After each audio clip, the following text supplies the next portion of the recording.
Thank you for taking care of my daughter for a year. When my sister-in-law came back from her trip overseas, she came straight to our house. She tried to take my almost 1-year-old daughter, thanking me for looking after her own daughter for a year. I got really worried and stopped her, telling her that the baby was actually mine, but she didn't seem to understand. I left her in the yard feeling uneasy. What I didn't know then were the scary things she was about to say, which really scared me. When she saw I wasn't joking, her face went pale. That's when everything started getting chaotic because of my sister-in-law. This all started about a year and a half ago when Megan, my 25-year-old sister-in-law, suddenly came back to her parents' home with a baby. She said, "My husband got moved overseas suddenly, but I'm scared of raising our little one in a foreign place. It's all so new to me. Oh, and I'm pregnant too. I hope our kids can be friends. If it's Kristen's baby, they'll be so cute together. It's weird to think of being friends with my sister-in-law," Megan said. Megan was friendly and talked to me easily, even though I was a bit older. It made me think we could be good friends. Even after I had my own baby, I lived in a separate house with my 30-year-old husband, while Megan stayed with her parents. It's great that Megan's place is nearby. We can hang out whenever we want. I thought we'd all get along well with her and my husband's parents, I thought. But soon, I realized I was being too trusting. After moving back in with her parents, Megan started revealing her true self bit by bit. "Sorry, Kristen. I have something urgent and can't take care of my baby. Can you watch her for me?" "Sure, but what's going on?" "My dad hurt his back. I need to get him some patches," Megan would explain. Feeling sympathetic, I happily took care of her baby. But this became a regular thing, with Megan always finding reasons to leave her child with me. That wasn't the only issue though. "Sorry, I need you to look after my baby again today, Kristen." "Megan, are you lying to me?" "What? Why would you say that?" Her reaction was over the top, making me sigh. "Do you think I'm clueless? Your dad has never had back problems." Did I say that? I can't remember. She couldn't even keep track of her lies. And there was more. "Hey, someone said they saw you out in town." "Huh? Who snitched?" "No, it must have been someone who looked like me." "Who are you going to believe? Some random person or your sister-in-law?" Despite her attempt to convince me, her acting was terrible. "Take care of your own child. I'm done helping you." "What? Why? That's not fair." Megan threw a fit like a child but then stopped suddenly, as if she had an idea. "Fine. I'll make you want to take care of my child yourself." "What do you mean?" Instead of answering, she smirked, grabbed the baby, and left our house. Feeling uneasy, I talked to my husband and in-laws about Megan's behavior, but it was like talking to a wall. She showed no remorse or understanding. And she had a plan. One afternoon, while I was napping on the couch with my pregnant belly, I heard a baby crying. Is it from a neighbor's house? It sounds too close, I thought. Then my phone rang. "Hello, Kristen speaking." "Hey, Kristen, please take care of my baby." "What? Didn't I tell you I won't watch her anymore?" Megan chuckled like my refusal was funny. "It's too late. I already dropped my baby at your doorstep a while ago." I rushed to the door, alarmed. "I found a baby crying on my doorstep, Megan." "What were you thinking?" I exclaimed. "Well, you were being mean, so I had no choice," Megan replied, sounding gleeful as if she had just pulled off a prank. "I told you, didn't I? I'd make you want to take care of my child. You wouldn't leave a baby on the doorstep, right?" "Stop joking. Where are you now?" I demanded. "Guess if I suppose it's hard for you to go out since you're pregnant." Megan laughed and abruptly hung up. When I tried calling her back, her phone was turned off. Despite my protests, when she finally returned in the evening, she ignored my words. This kept happening until I reluctantly started checking the doorstep and taking the baby whenever Megan called. Megan unapologetically said she was helping me practice for my upcoming childbirth, expecting me to be thankful. I'm not asking for thanks, but isn't there something to be said about attitude? I got more and more annoyed and stressed by her actions. This went on for 6 months until something happened a year ago. Going abroad for a bit. That's all Megan left before disappearing suddenly. No one knew where she went, but it wasn't surprising considering her habit of spontaneous trips funded by her part-time job earnings. My husband casually mentioned, "It's nothing new. She probably went to see her husband since he was transferred overseas." We assumed she took her baby to meet its father. Our family, caught up in our own worries, hardly talked about Megan. Just before she disappeared, I went into labor 2 weeks early and was rushed to the hospital, caught off guard by the sudden birth of our beloved daughter. With all the commotion of an unexpected delivery and adjusting to being new parents, discussions about Megan faded. Before we knew it, a year had passed since she left. As my daughter's first birthday approached, our peaceful life was disrupted once again by Megan. "I'm back," her familiar voice echoed through the unlocked front door. "Megan, you're back from overseas?" I asked, hardly believing it. Ignoring what I said, she went straight to my daughter. "Thanks for looking after my daughter for a year," she said suddenly, then tried to take my child away. "Hey, what are you doing with my child?" I exclaimed, quickly taking her back. Megan looked confused. "Come on, just because you've had her for a year doesn't mean you get to act like her mother. This child is really my daughter." Both of us were confused for a moment. "Megan, didn't you take your own child with you overseas?" "What are you talking about?" "I left her in your yard," Megan said, cutting me off. It seemed like we were talking past each other, but I felt something awful might be happening. "You mentioned leaving a child for a year when you went abroad. You left her in my yard, and that's what I've been saying." At that time, I had just given birth to this child and was in a hospital due to poor health. "So I really don't know where your child is now." Shocked by the revelation, Megan's face went pale as she stuttered in disbelief. "This is serious. We need to call the police," I said, reaching for my phone. But Megan grabbed my arm with trembling hands. "Wait, please don't call the police." "But how can we not?" "Please, I'll be in big trouble if you do," Megan said, looking really scared. I understood how serious the situation was, so I decided to tell our family about it. I called my husband and our in-laws to explain what was going on. But when I finished the call and turned around, Megan had disappeared. I was upset that she ran away when I wasn't looking. I felt really angry at Megan. After I called them, my husband and in-laws came to our house. My husband told us that there was indeed a baby in the yard while I was having our baby at the hospital. He didn't know much about Megan's baby and thought she took it away somewhere. He called the police to take care of the baby. We were so focused on our new baby that we completely forgot about that incident. Megan's child would have been around 1 or 2 years old when she finally returned. It's likely she confused my child with her own because they were close in age. After talking with the police, we found out Megan's baby was safe at an orphanage, which was a relief. I decided to let my husband and in-laws take care of Megan's child. But what worried me more was how scared Megan seemed. Her level of fear was unusual. There had to be more to this situation than met the eye. My gut feeling was right when I decided to take action. "It looks like we need to teach her a lesson," I told my husband and in-laws. I had something on Megan that I never thought I'd use, but now was the time. It was time to show her. A week later, everything set up, I called Megan. After a few rings, she nervously picked up. "Megan, your child is safe. You can come back home now," I assured her. Megan casually came over and rang the doorbell. I was so worried.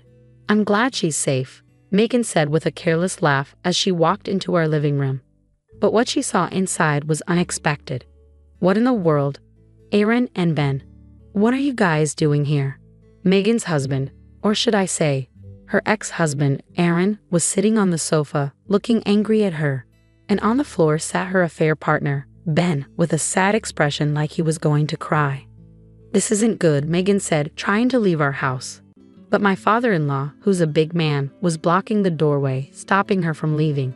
Megan ended up sitting on the floor next to Ben, getting a lecture from my husband, her ex-husband, and our in-laws. "Come on, everything's fine now, right? The child is safe," Megan said stubbornly, puffing out her cheeks. But Aaron's cold stare silenced her. "If you can't even look after the child properly, maybe you should give up custody and the child support payments," Aaron said, his tone icy. When I talked to Aaron, he told me that everything Megan had told us was a lie. He hadn't been sent overseas, and they had divorced because of her cheating. Despite that, Megan had managed to get custody of their child during the divorce and was getting a lot of money from Aaron for child support. Even if the parent with custody cheats, they still get child support. That's why Megan panicked when I wanted to call the police. She was scared of what would happen if they found out she wasn't actually taking care of their child. I explained to everyone. I felt really disappointed by Megan's selfishness. Kristen, you have to help me. I can't pay back the child support, Megan begged. But you're the one who left the baby with me. You can't deny that. Don't try to make excuses. Do you have any evidence? I asked calmly, while Megan screamed in panic. I showed her the video from my phone. After you kept leaving your baby at my doorstep, I installed a security camera for safety. It's important to keep the baby safe, I explained. Megan gasped, covering her mouth in shock. When did you record this? Ever since you began leaving your child at my doorstep. This video shows that you haven't been taking care of your responsibilities as a parent. Wouldn't it be better for the child to be with Aaron? I asked.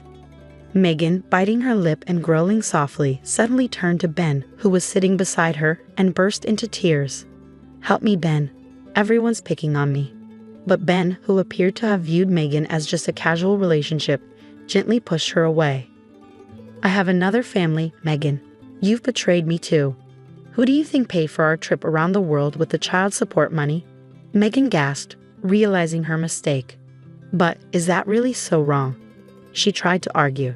It's not exactly a good thing, I said firmly. Megan finally felt remorseful, sobbing and repeatedly apologizing, even falling to her knees on the floor.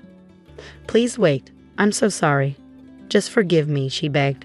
However, I couldn't let Megan off the hook easily. Remember, I won't forget how you've treated your child and me. You need to think hard about what you've done, I said firmly.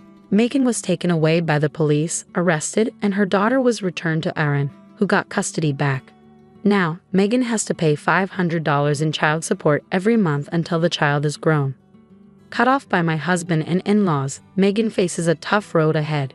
Even as she gets out of jail, Ben wasn't spared either. His wife filed for divorce and asked for compensation. As for me, I'm living a happy life with my husband and our daughter. Every day brings new joys and discoveries as we watch our daughter grow. In the midst of the chaos at the venue, I whispered a single word to Kate. Kate, could you please take me to the piano? But okay, I understand. Kate and the other project members were all visibly shaken. Even so, as if she had made up her mind, Kate nodded and took my hand, leading me to the piano on stage. I sat down on the bench and ran my fingers across the piano keys. The sensation was familiar yet distant, and my hands trembled, but I steadied myself and gathered my resolve. My name is Mike. I'm a 30-year-old man who works as a janitor at a large instrument manufacturer that deals with all kinds of musical instruments. My life as a janitor is monotonous and uneventful, but it's peaceful, and I'm content with it in my own way. Yet, there's something I've never told anyone, a secret pride that I carry with me. When I was in high school, I was the top pianist in the country, winning piano competitions 3 years in a row. My mother was a piano teacher. Because of that, I grew up listening to piano music every day, even when I was still in her womb. Maybe because of that, I've always loved both listening to and playing the piano since I was a child. Whenever I had a moment, I'd be playing the piano, so much so that my mother, who taught me, was often exasperated by my obsession. I played the piano every single day, and to my fortune, I seemed to have a natural talent for it. I kept improving rapidly. By the time I was in elementary school, my mother decided she had taught me all she could, so she introduced me to a renowned piano instructor through a friend of hers. Even the piano instructor was amazed by my playing skills and praised me highly. With the encouragement of both my mother and my piano teacher, I decided to attend a high school known for its music program, where I continued to hone my skills. There were many rivals, and I became even more obsessed with the piano. As a result, I won piano competitions for 4 consecutive years. Winning 4 years in a row caught the attention of the media and the music industry, and for a time, I was seen as the next rising star. Not only my mother and piano teacher, but many other adults had high hopes for me. During that time, I carried the expectations of many people, and I took great joy in the fact that I could bring smiles to others for my piano playing. But then, suddenly, I lost all that fame. After graduating from high school, I started commuting to a music conservatory from my parents' home. One day, I woke up as usual, but my vision was completely black. I was certain that my eyes were open, but no matter how many times I blinked, the darkness didn't go away. To be honest, I couldn't think clearly, but one thing came to mind, and I calmly called for my mother. She came to me right away, and after explaining the situation to her, she took me to the hospital.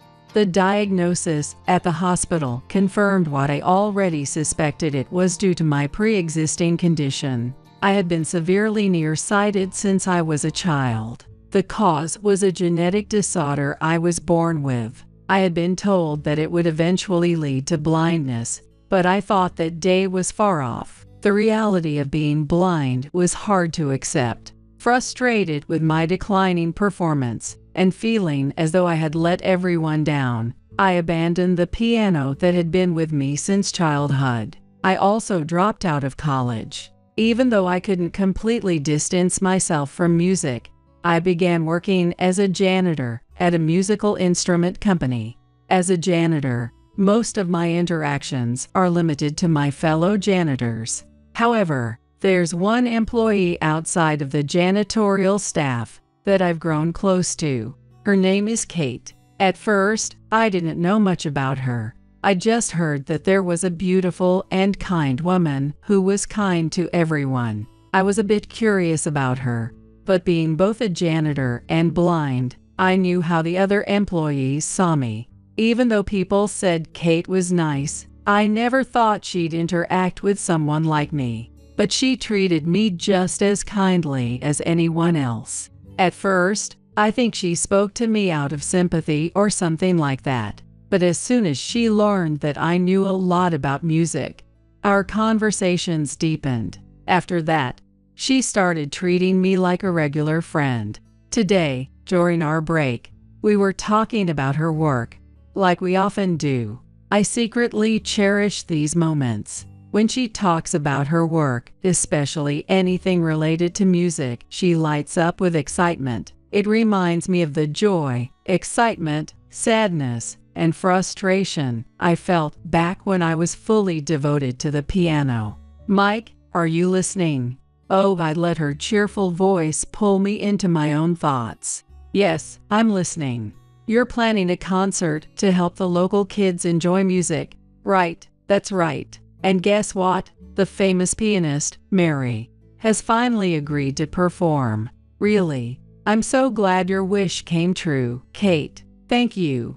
I'm so happy to be making progress on something I love. Hearing her bright voice made me smile. I've given up on my dream and taken a path that's very different from the future I once envisioned for myself. But Kate is working hard every day, fully committed to a job she loves and can proudly talk about. Seeing her dedication gives me strength every day. She doesn't know it, of course, but one day I hope to repay Kate for all the energy she's given me. With that thought in mind, I returned to my afternoon cleaning shift. One day, when I arrived at work, I immediately sensed something was off. The atmosphere was unusually loud and tense. Not understanding the situation, I turned to my colleague Joe.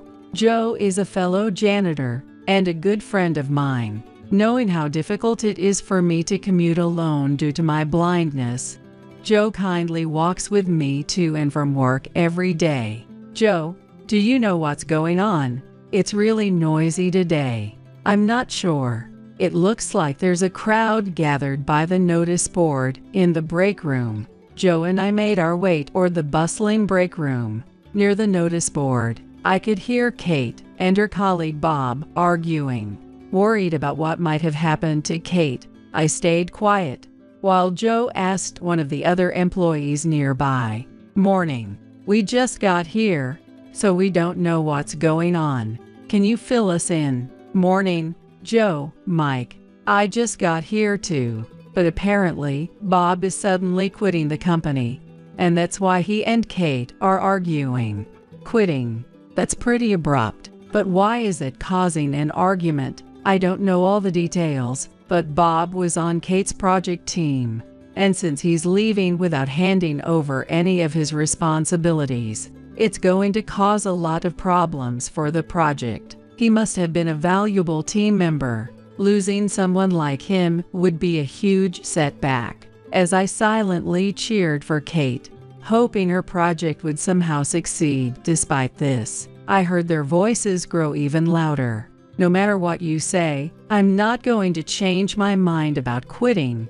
In fact, I should have been the one leading this project, not you, Kate. You took that from me. And now I'm going to a company that values my skills properly. I was affected too, losing out on the project I deserved. If there's no handover, that's your problem to figure out. It became clear that Bob had a deep sense of rivalry toward Kate. The project, a major event for the community featuring a famous pianist, was something he had expected to be in charge of. Instead, it was assigned to Kate, who he viewed as his competitor. His frustration had built up, and now, with the project well underway and approaching a critical phase, Bob planned to quit without handing over his responsibilities, creating chaos for Kate as a way to express his dissatisfaction and force her into failure. I felt a surge of anger. He was blaming Kate for his own shortcomings and trying to sabotage her. I wanted to confront him, but Joe, standing next to me, stopped me before I could act. Joe, let me go.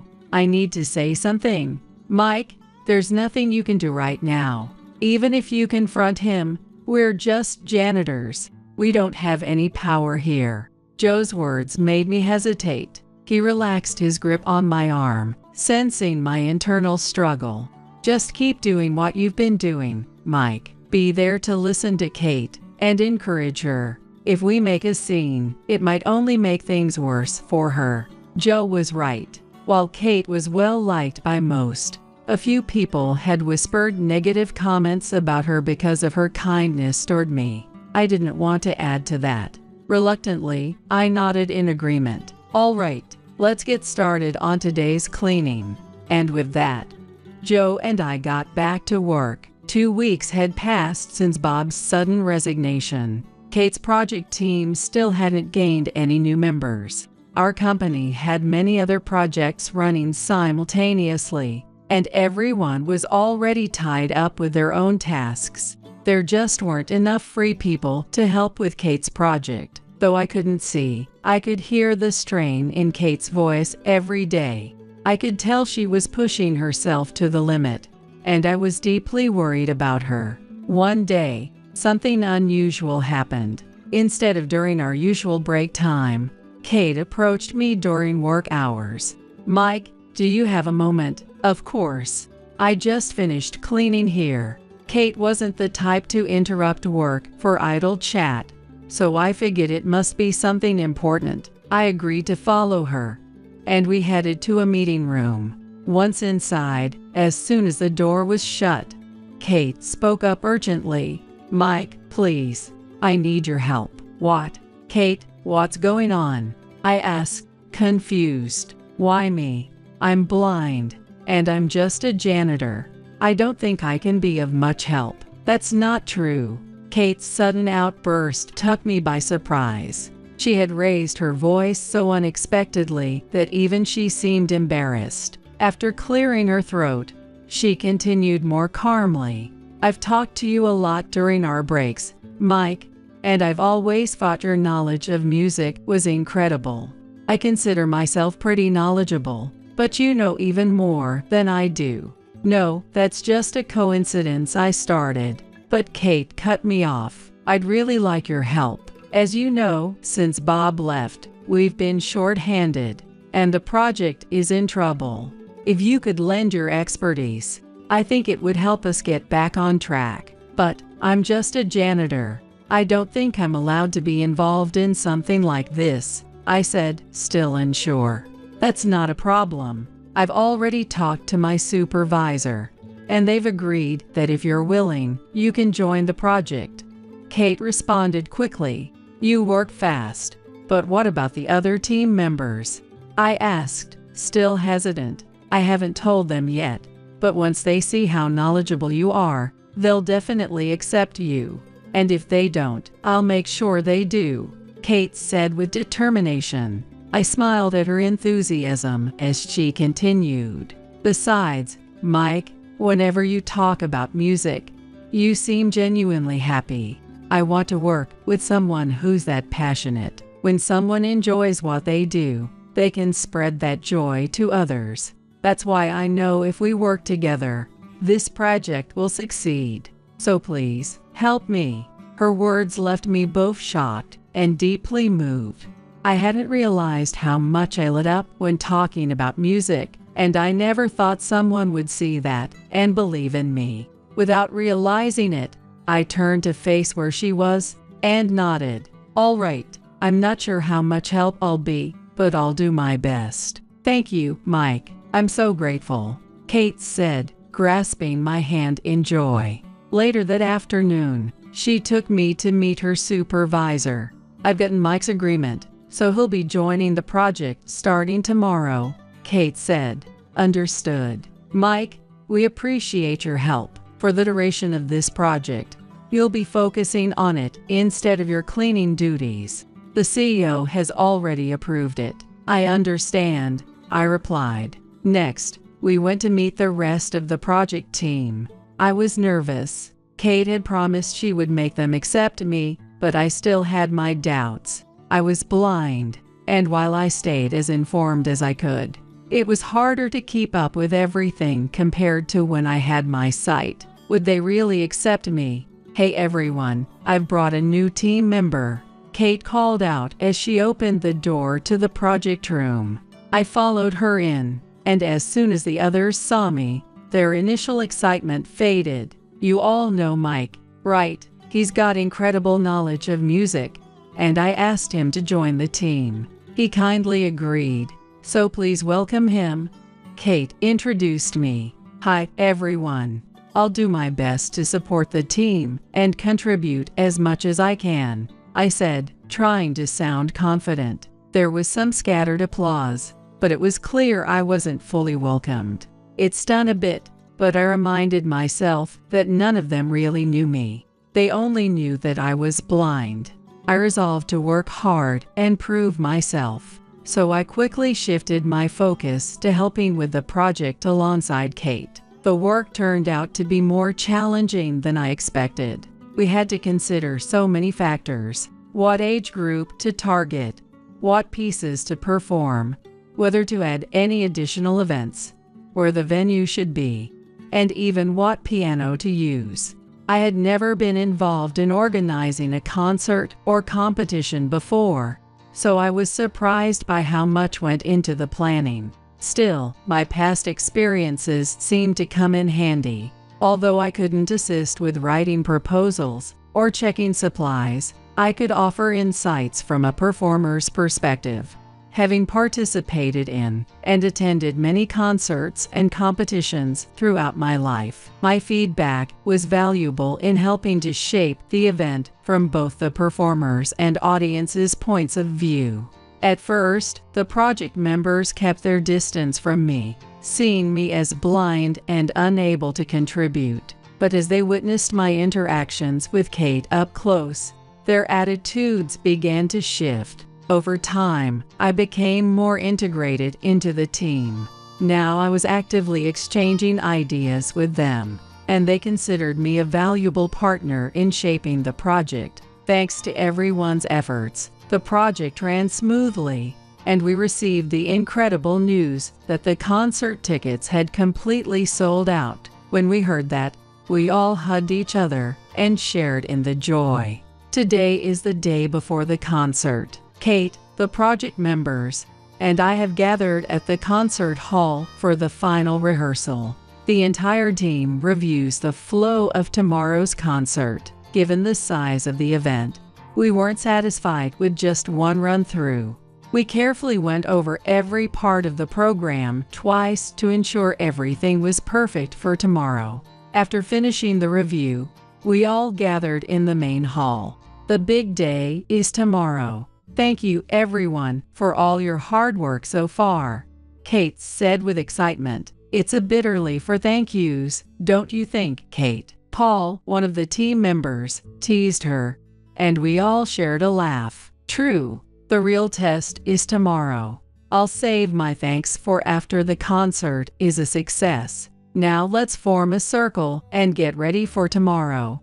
Kate smiled. Everyone linked arms in a circle. Since I couldn't see where to place my arm, the team members beside me gently took my hand and guided me. All right, are we ready? Let's give it our best tomorrow, we all shouted in unison before dispersing. Mike, do you have some time after this? After the other team members left, Kate called out to me. Yeah, I'm just heading home, I replied.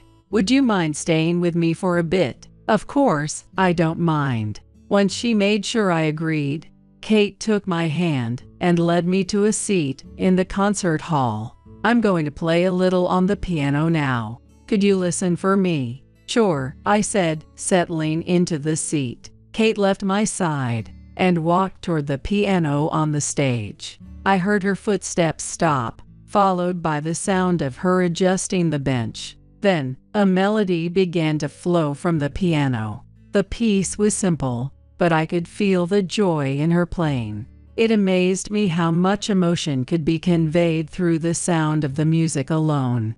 I let myself be carried away by the melody until it gradually came to an end. I heard the piano keys fall silent, followed by the sound of the bench moving and Kate's footsteps as she approached me. Mike, how was that performance? She asked. It was wonderful. I could tell how much you were enjoying playing, I replied enthusiastically. Kate laughed at my eager response. I'm glad to hear that. I've never really played the piano before, so your words mean a lot to me. After a brief pause, Kate continued speaking. Mike, I really believe that music conveys the performer's emotions. When I was little, my parents took me to a piano concert. The pianist's performance was incredible, and I could feel how much joy they had in playing. It made me feel happy too, and even as a child, I was deeply moved.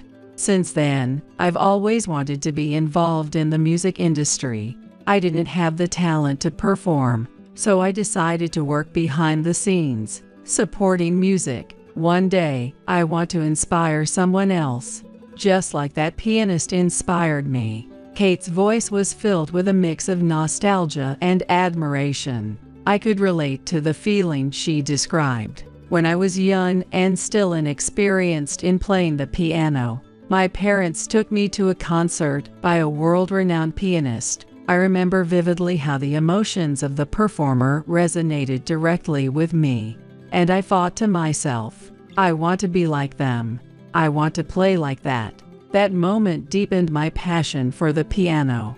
So tomorrow is the first step toward that dream, I said. Yes, she replied enthusiastically. I knew I would never become the kind of pianist who could inspire the next generation like I once dreamed, but I could still help someone with the same passion as Kate. I made a firm decision that I would do everything I could to make the event a success tomorrow, to help Kate bring that sense of wonder and inspiration to everyone who attended the concert. The day of the concert arrived. Kate, the project members, and I met up at the office first. We needed to collect the items we had left behind that were essential for the day. And there was also consideration for my safety as a blind person. We all traveled together to the venue in the company's van. Since we still had plenty of time before the concert started, there was no one at the venue yet except for us and the staff. Let's make sure everything is ready. We have some time before the doors open, but let's be thorough and check for any overlooked details. Please handle your assigned tasks with care, Kate instructed. Yes, we all responded in unison. then began working on our respective duties. Since I couldn't visually confirm things, I worked alongside Kate, assisting with overall checks and taking notes on anything she needed me to remember, almost like a secretary. After a while, as we were preparing to take a break before the opening, the atmosphere around us suddenly became tense. Wait, is that what's he doing here? Who? Hello everyone. Long time no see. From the tone of the two voices, I could sense that someone unwelcome had arrived, but I couldn't tell exactly what was happening. I was about to ask when I heard a familiar voice. It was Bob, who had left the company some time ago. Long time no see, Bob. What brings you here today? Kate asked, her tone neutral. Come on, don't be so cold, Bob replied with a chuckle, though his voice soon turned serious. I've been reflecting on how I selfishly left the project before. I can't offer much help now, but I brought some refreshments and snacks as a small apology. Please share them with the staff and performers. Bob handed over the refreshments to someone, and then he left the venue. It's too late to apologize now, Paul muttered in frustration. Next to me, Kate was quietly inspecting the contents of the bags Bob had left, while I silently agreed with Paul's words. Something about Bob's tone felt insincere. I wanted to ask Kate about it, but she cut me off before I could speak. What's done is done, and the concert is going smoothly. Plus, it looks like Bob genuinely reflected on his actions. He even brought the performer's favorite drink, she said, her voice cheerful. Seeing Kate's excitement, I pushed away the small doubt that had crept into my mind and accepted the drink she handed me. Once everyone had their drink, we stood up to distribute the refreshments to the rest of the staff and the performers. After successfully handing out drinks to everyone, the project team gathered for a final pre-opening check. We meticulously went over everything to ensure there were no issues. Once we confirmed everything was in order, the doors opened and the audience began to file in. The guests were guided to their seats without any problems, and soon it was time for the concert to begin. The lights dimmed, and the sound of enthusiastic applause filled the room before gradually fading away. A beautiful piano melody began, and just as I started to feel relieved that things were progressing smoothly, something went wrong. A noise echoed from somewhere, followed by a scream. In the chaos that ensued, I couldn't figure out what had happened. Grabbing Kate's arm, I asked urgently, "Kate, what's going on? What was that scream?" "Mike, I don't know what to do." The pianist suddenly collapsed. "What? Why?" "No, we need to call an ambulance immediately." "Right, I'll do it now." The event was temporarily halted as Kate rushed to call for an ambulance. With the audience in a state of shock and confusion, our project team split into two groups, one to assist the pianist, and the other to calm the crowd. Kate, Paul, and I focused on helping the pianist. Thankfully, the ambulance arrived quickly, and Paul accompanied the pianist as they were rushed to the hospital. Even with the commotion still echoing through the hall, Kate remained frozen in place. I didn't know what to say to her, so I stood there, uncertain. After some time, Kate finally spoke. "We worked so hard, all of us. And now," her voice was shaky, as though she was holding back tears. I could hear the sadness and frustration in her words, and it reminded me of myself when I first lost my sight. Back then, I tried to put on a brave face for those around me, but inside, I was devastated. I felt the pain of having my dreams shattered, and the frustration of not understanding why it had happened. Looking at Kate now, I realized she was on the verge of becoming who I had once been. Just yesterday, she had spoken so happily about her dreams. I couldn't let her lose that part of herself, not like I had. Determined, I placed a hand on her shoulder. Kate, Mike, I'm sorry. I zoned out for a bit. With the pianist gone, we'll have to cancel the event, won't we? With a voice that sounded like she was about to cry, Kate spoke, and I shook my head in response. Kate, don't give up. There's still a way. Mike, but without a pianist. Take me to the piano. What? But, Mike, you. I cut Kate off, who was clearly confused. It's fine. I'll make it work. Just trust me like you did when you first asked me to join this project. All right, I'll take you to the piano. Kate gently took my hand from her shoulder and began to lead me towards the piano. Kate, what should we do next? Wait, where are you taking Mike? Calm, one of the project members in charge of calming the crowd, called out to Kate. We're continuing the event. I'm taking Mike to the piano. What? But Mike, it's okay. Reassuring Tom, we continued walking straight towards the piano. Kate guided me to the seat in front of it, and I sat down. The moment I did, the audience fell silent. They knew I was blind. I could feel their curious and skeptical stares, wondering what I was going to do. Surrounded by the silence and those uncomfortable gazes, I found myself extremely nervous as I sat at the piano for the first time in years. I had participated in countless competitions and concerts before, and my hands had never shaken like this before a performance. Back then, I was confident. I had thought that even if I lost my sight, I could still play. But when it actually happened, I became so afraid of making mistakes that I hadn't played in front of people for years. Now, with 12 years of not playing and a fear of mistakes, my hands trembled, and my fingertips felt cold. I tried to warm them by opening and closing my hands, when suddenly I felt warmth. It was Kate's hand. She had moved closer to me and whispered softly, "Mike, I believe in you.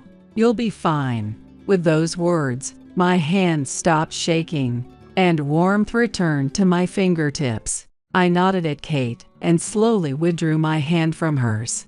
Kate must have noticed, because she took a small step back from me. I gently caressed the piano, placed my fingers on the keys as I used to, and began to play. As soon as I started, the faint murmurs from the crowd disappeared entirely. Everyone was watching me play, speechless. The atmosphere reminded me of the piano competition I played in when I was a 10th grader, the last competition before I lost my sight. Even though I couldn't see, I could still play like I used to. No, I felt like I could play with even more emotion now that I couldn't see. As I continued to play, I realized it had all just been in my head. Relieved, I poured even more emotion into my piano playing. I wanted to make sure the event didn't end in failure, to show the children who had come today how fun music could be, and to ensure that none of the attendees would regret coming. But most of all, I wanted to ease Kate's sadness and frustration, to help her once again pursue her dreams with all her heart. Lost in the music, I had no sense of how much time had passed. Eventually, I played the final note, letting the melody fade away. For a brief moment, the hall was silent. Then, it erupted into applause and cheers. I sat there, dazed from the intensity of it all, until Kate approached and tapped me on the shoulder, snapping me back to reality. I stood up from the piano, bowed deeply towards the audience, and the applause, which had momentarily quieted, surged again and continued until I left the stage. With Kate's help, I made my way backstage to the dressing room. As soon as we entered the room, all the tension left my body, and I collapsed onto the floor. "Mike, are you all right?" "I'm fine. I'm just relieved," I replied with a wry smile, and Kate, seemingly reassured by my words, laughed a little and crouched down to my level. "Mike, thank you so much. I was worried about how things would turn out, but thanks to you, we were able to carry out the event successfully. It's because you encouraged me, Kate. That's why I was able to face the piano again. So it's your hard work too. And the event isn't over yet. It's not finished until we've safely seen off all the guests. I smiled warmly at her, and she smiled back. True. Well then, let's go greet the guests, Mike. I'm not sure I can stand just yet. So you go on ahead without me, Kate. I can't leave the hero of the day behind. But still, Mike, I'll lend you my shoulder. We're going together. Just as we were arguing, Tom came running over, insisting on lending me a shoulder, and I was practically dragged to the entrance of the hall. That performance was incredible. I got chills. Your playing was amazing. Do you think I could ever play like that? As the audience members expressed their gratitude and admiration, I responded, thanking them. In that moment, I thought to myself, all the hard work I put into practicing piano since I was a child had finally paid off. I was so glad I had met Kate, and that through my performance, I was inspiring children to follow their dreams.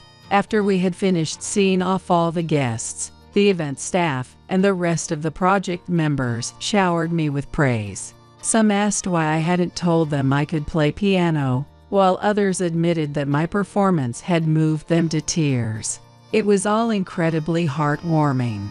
The next day, one of the attendees posted a video of the concert on social media, and I started to gain attention. As a blind pianist, the video even changed the way I was seen by the people at the company where I worked. I had gone from being the blind janitor to a renowned blind pianist. I could only smile wryly at how quickly things changed, but I couldn't complain. It definitely made my daily life more pleasant. It was also then that the company's president, who had known that I had won first place in piano competitions every year from my freshman to senior year of high school, approached me. He asked if I would consider restarting my career as a pianist, with the company sponsoring me. The truth is, I could never forget your piano performance back when you were in high school, Mike. It was so incredible that I always hoped that one day, even after you lost your sight, you'd return to the piano.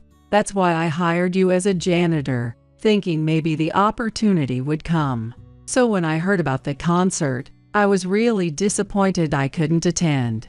Thanks to the encouragement from the president, who had believed in me all these years, and Kate, I made the decision to officially begin my career as a blind pianist. After I declared to the president that I would become a pianist, Kate, some of the project members, and I went to visit the hospitalized pianist who had collapsed during yesterday's performance to check on her and find out what had happened. At the hospital reception, we gave her name and explained our reason for visiting, and we were quickly shown to her room.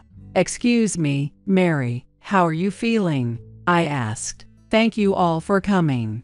I'm feeling fine now, and I'm actually scheduled to be discharged today," Mary replied in a cheerful voice that put us at ease. Kate continued, "We're so sorry for what happened yesterday. We failed in our oversight, and it put you in danger. Please don't apologize. I know what kind of people you are. I never suspected you would do something like that." What exactly happened?"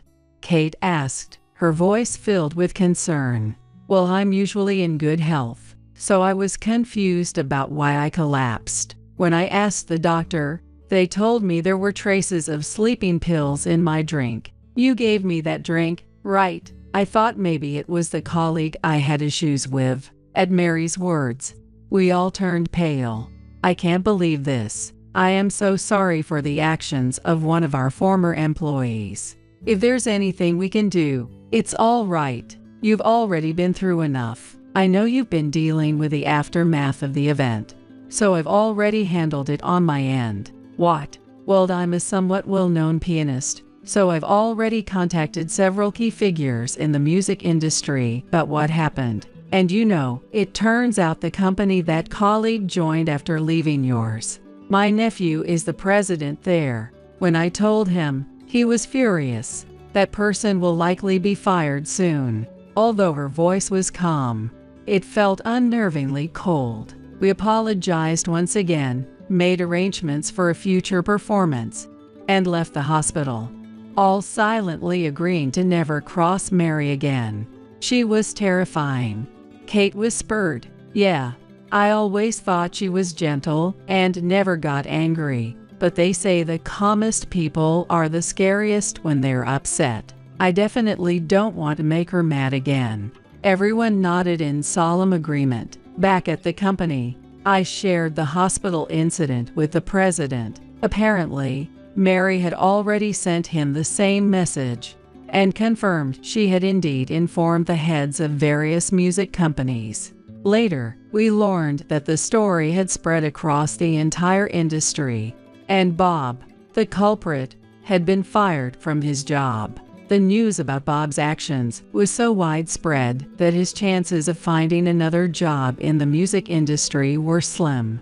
While I felt a bit of sympathy, I also knew he was responsible for his own fate. 1 year has passed since the day I decided to restart my career as a pianist. Over the past year, I've spent countless hours practicing, just like I did in my youth. I participated in numerous competitions, performed in concerts, and attended others' performances to learn and grow. Little by little, I regained my former confidence, and more people began attending my concerts. Today marks the 1-year anniversary of my return as a pianist, and I'm holding a large-scale piano concert to celebrate. The event staff are the same members from that fateful day, of course. I made sure to reserve the best seats for them so they could hear me play up close. As the concert began, I played each piece with care, putting all the emotions I had back then into the music. After each piece, the audience erupted into applause and cheers. When the concert finally came to a close, I stood up, bowed deeply, and then picked up the microphone to speak. Over the years, being blind has presented many challenges, but thanks to the people sitting over there, I've been able to overcome those challenges, especially Kate. If it weren't for you, Kate, I wouldn't be here today. I want to keep chasing my dreams by your side. Kate, will you marry me? The faint sound of Kate's yes was drowned out by the audience's thunderous applause. And so, together, Kate and I took the next step in our journey, walking forward to inspire others through the power of music. The bill comes to $3,000. If you can't pay, you might as well call your dad. I went to a high-end hotel of a client, hiding the fact that I'm the daughter of the company's chairman. The hotel manager, Susan, greeted me with a condescending attitude. It's surprising how she manages to be the manager of a luxury hotel with that kind of attitude. This could turn into a serious problem, you know? I warned Susan. That's why poor people are so pretentious. I bet your dad is just as poor, isn't he? Are you planning to apologize and beg for forgiveness alongside your dad?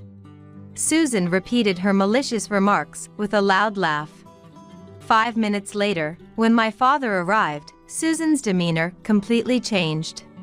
Her previously confident expression transformed into one of pure terror, her face turning pale. Her body began to tremble. I couldn't help but smile. I'm Emily, 45 years old. My father is the chairman of Smith Group, a major American travel company. He currently has a trusted subordinate serving as the president while he supports him from behind the scenes. Inspired by my father, I joined Smith Group over 20 years ago. Of course, it wasn't through any connections. I secretly applied for the selection process at Smith Group when my father had already retired from his position as chairman. During the interview, I never mentioned my father and passionately expressed my strong desire to join Smith Group. When I finally received the job offer, I was so happy that I cried. After accepting the offer, I informed my father. and requested that he treat me as a regular employee. Although surprised that I had gone through the selection process without his knowledge, he ultimately supported my decision to join the company. We informed the president, but it remained a secret from the general employees. The reason being, if they knew I was the chairman's daughter, it would create a rift between my colleagues and me. Everyone would treat me differently or become distant. I wanted to be genuinely recognized by those around me for my abilities. That's why I wanted to join as an employee, not as the chairman's daughter. In the end, I'm really glad that my father accepted my feelings. Smith is such a common surname, and unlike my father who wears branded suits befitting a chairman, I'm not brand conscious and prefer plain clothing. Thanks to that, my identity as the chairman's daughter has remained undiscovered for over 20 years since joining the company. Some of the executives might have noticed, but I pretend to be oblivious. My colleagues around me seem to have no idea about my identity, and I'm happy that they all treat me in a friendly manner. My current job mainly involves selling package tours. On the first floor of our headquarters, there's a customer service counter where general customers come to visit. I always wear my uniform and attend to the customers.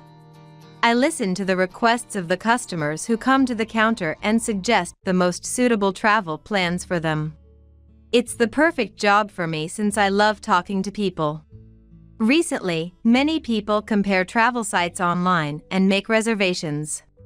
But I'm genuinely pleased that there are still customers who make the effort to visit our counter.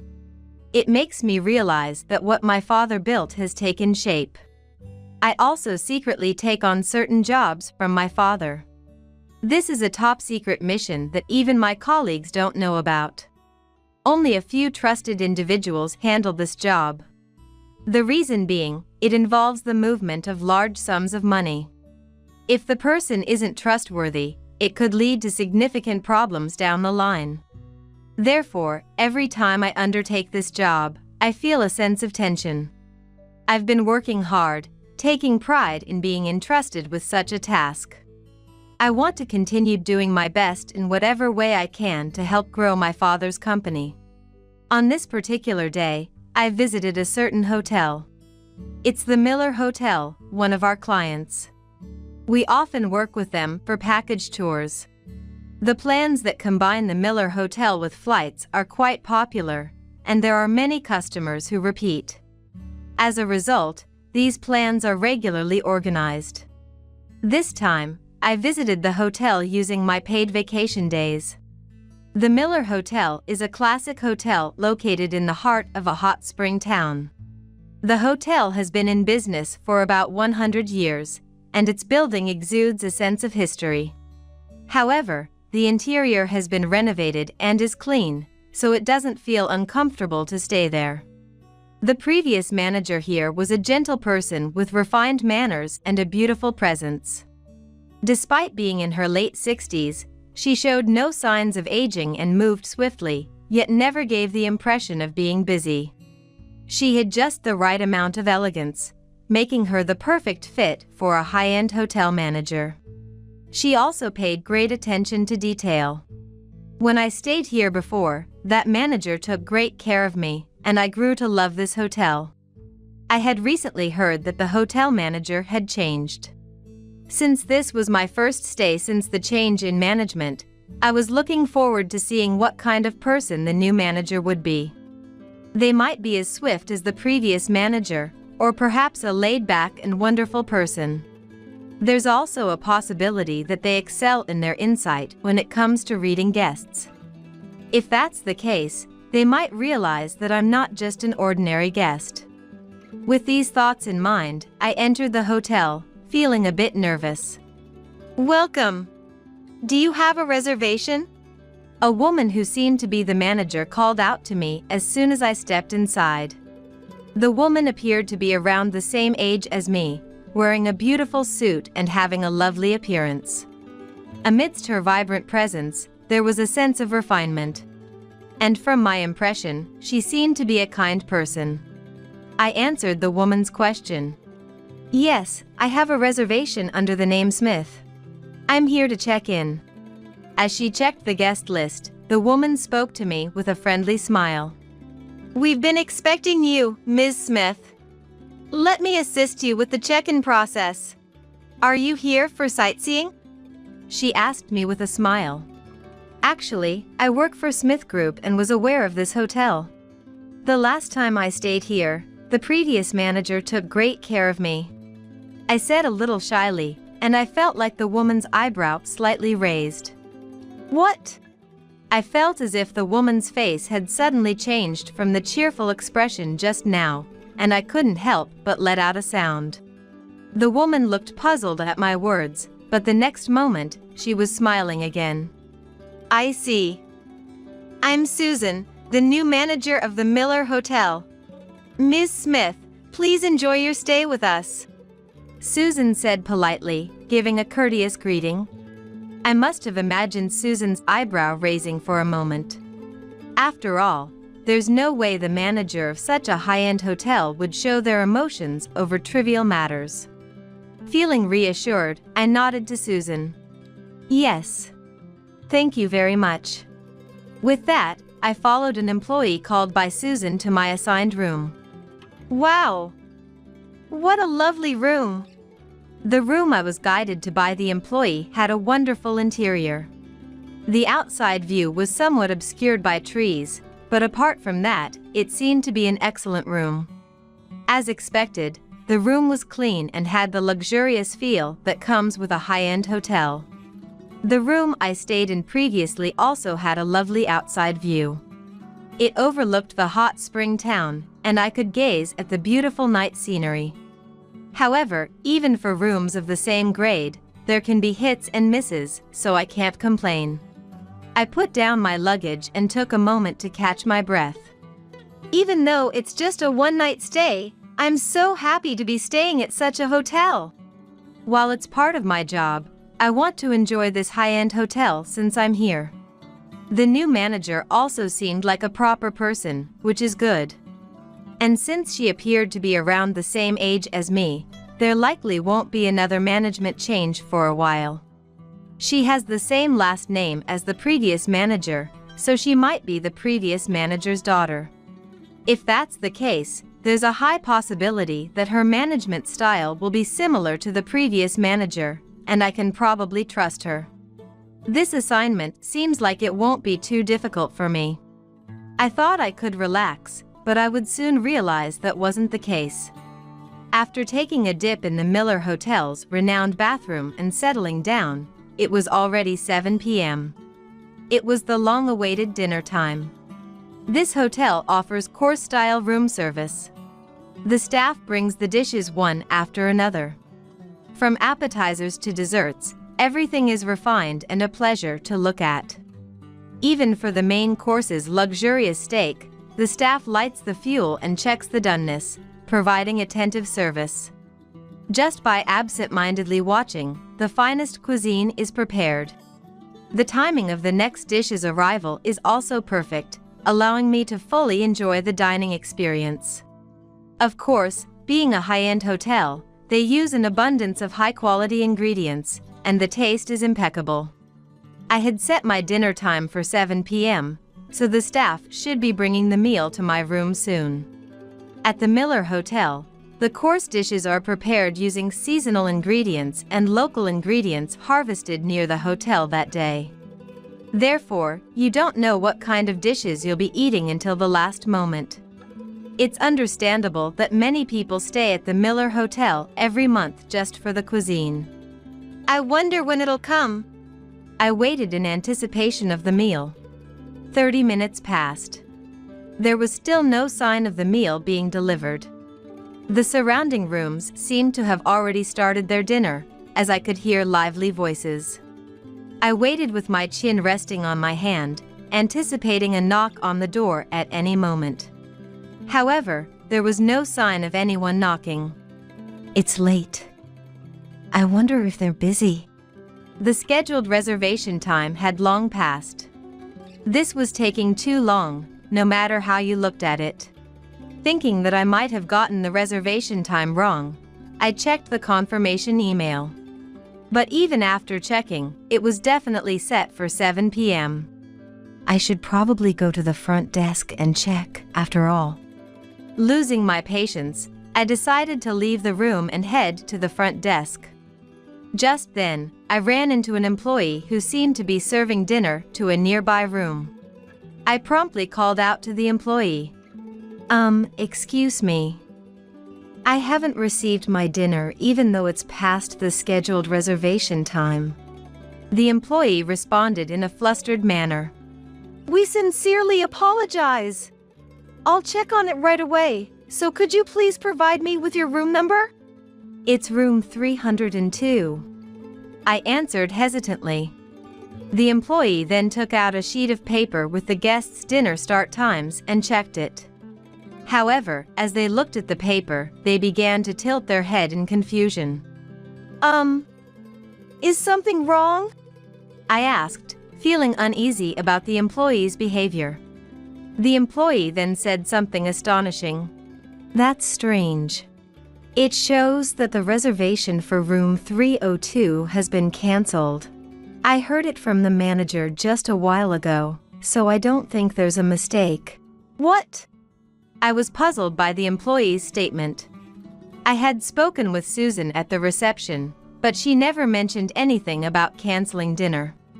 At that time, Susan even asked, Your dinner is still scheduled for 7 p.m., correct? No changes? So I had confirmed it with her. As the employee and I stood there perplexed, Susan appeared out of nowhere. She then looked at the employee. What are you doing here? If you don't hurry, it will interfere with serving dinner to the guests. As Susan said that to the employee hurriedly responded, I apologize.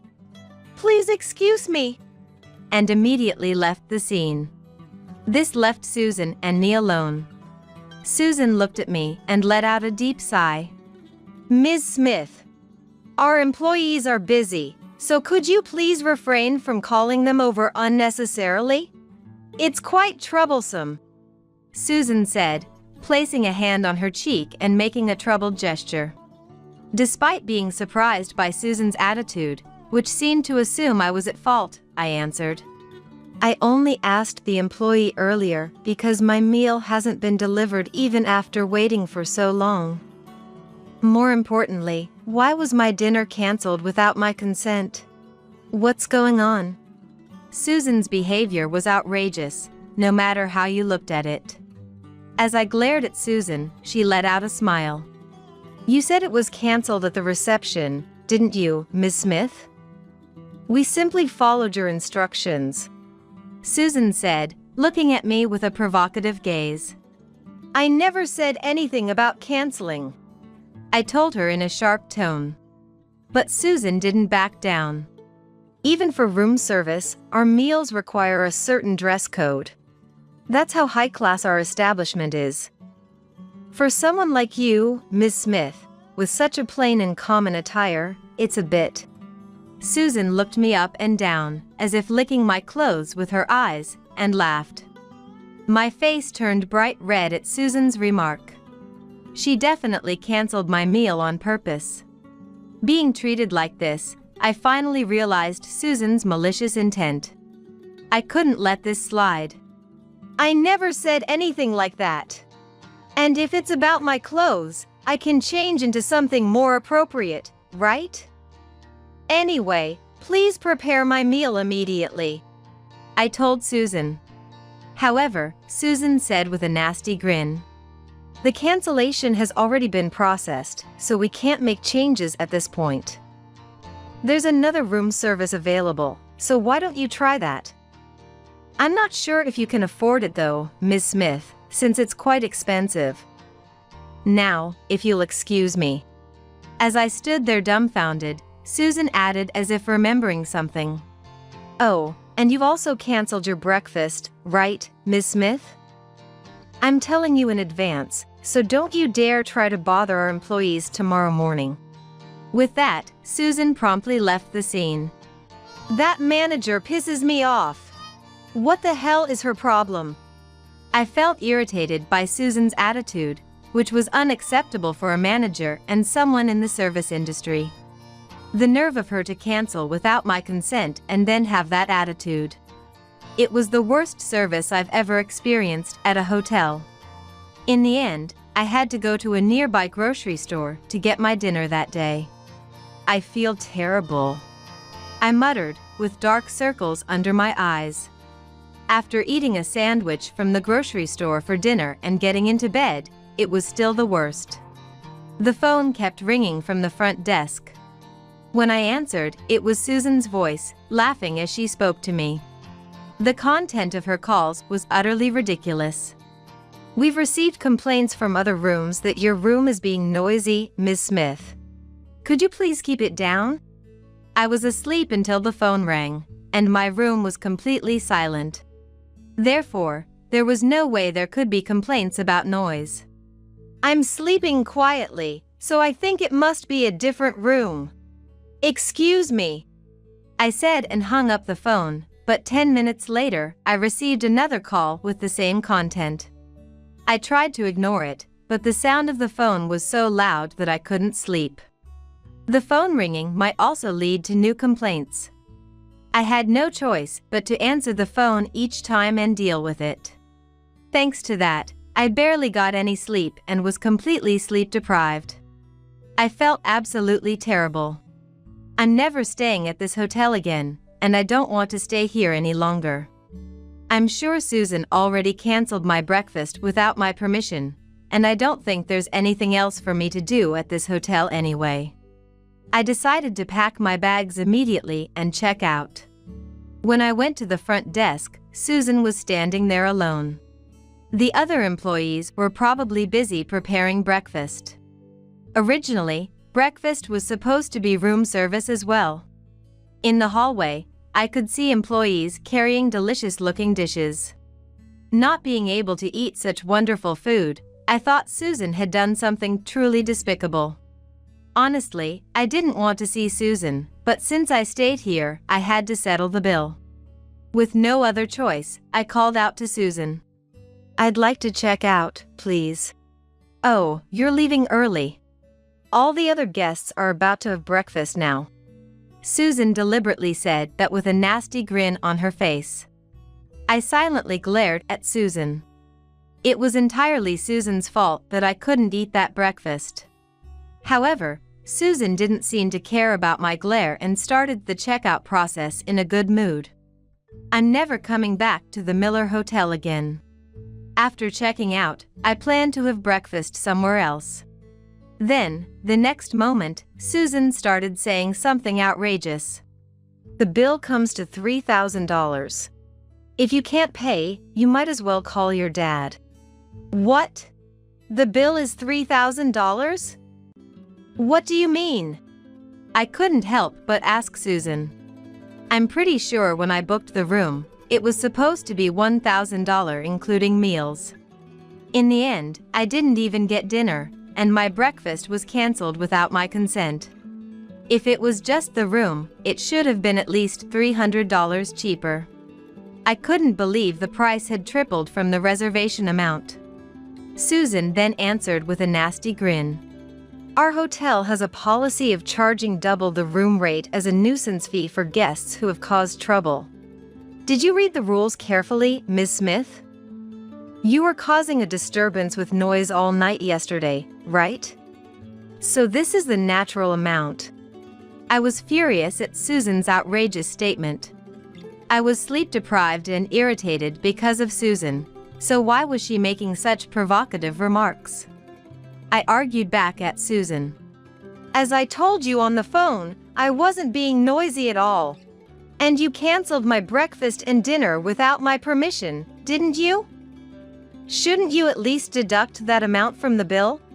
I said something perfectly reasonable, but Susan made an annoyed face. Susan really did nothing but irritate me. "Since you canceled it, it's only natural to include it in the fee. If you keep making a fuss, I'll call the police. With you working for Smith Group, this could get you fired, you know?" Susan said with a laugh. It's unbelievable how she can be the manager of a high-end hotel with that attitude. I clenched my teeth in frustration. I didn't want to let Susan have her way like this. I vowed to fight back. And I told Susan this. This could turn into a serious problem, you know? Even so, Susan didn't drop her arrogant attitude. A serious problem? That's why poor people are so pretentious. I bet your dad is just as poor, isn't he? Are you planning to apologize and beg for forgiveness alongside your dad? You and your father are truly shameless. Susan repeated her malicious remarks with a loud laugh. Don't just assume I'm poor. I calmly responded to Susan's statement. Susan could only act this way for now. My father already knew about yesterday's events, because I had just told him everything over the phone. My father was outraged when he heard my story.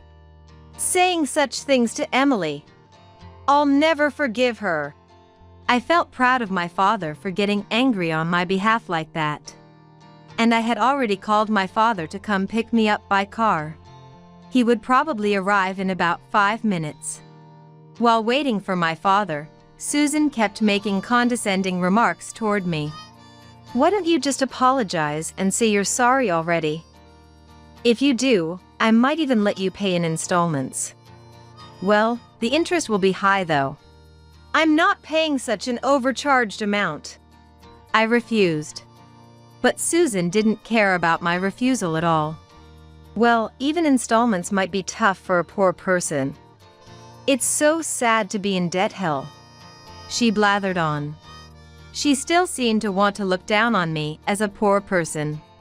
Her personality was truly awful. I continued to ignore Susan's behavior. 5 minutes later, when my father arrived, Susan's demeanor changed. Dad!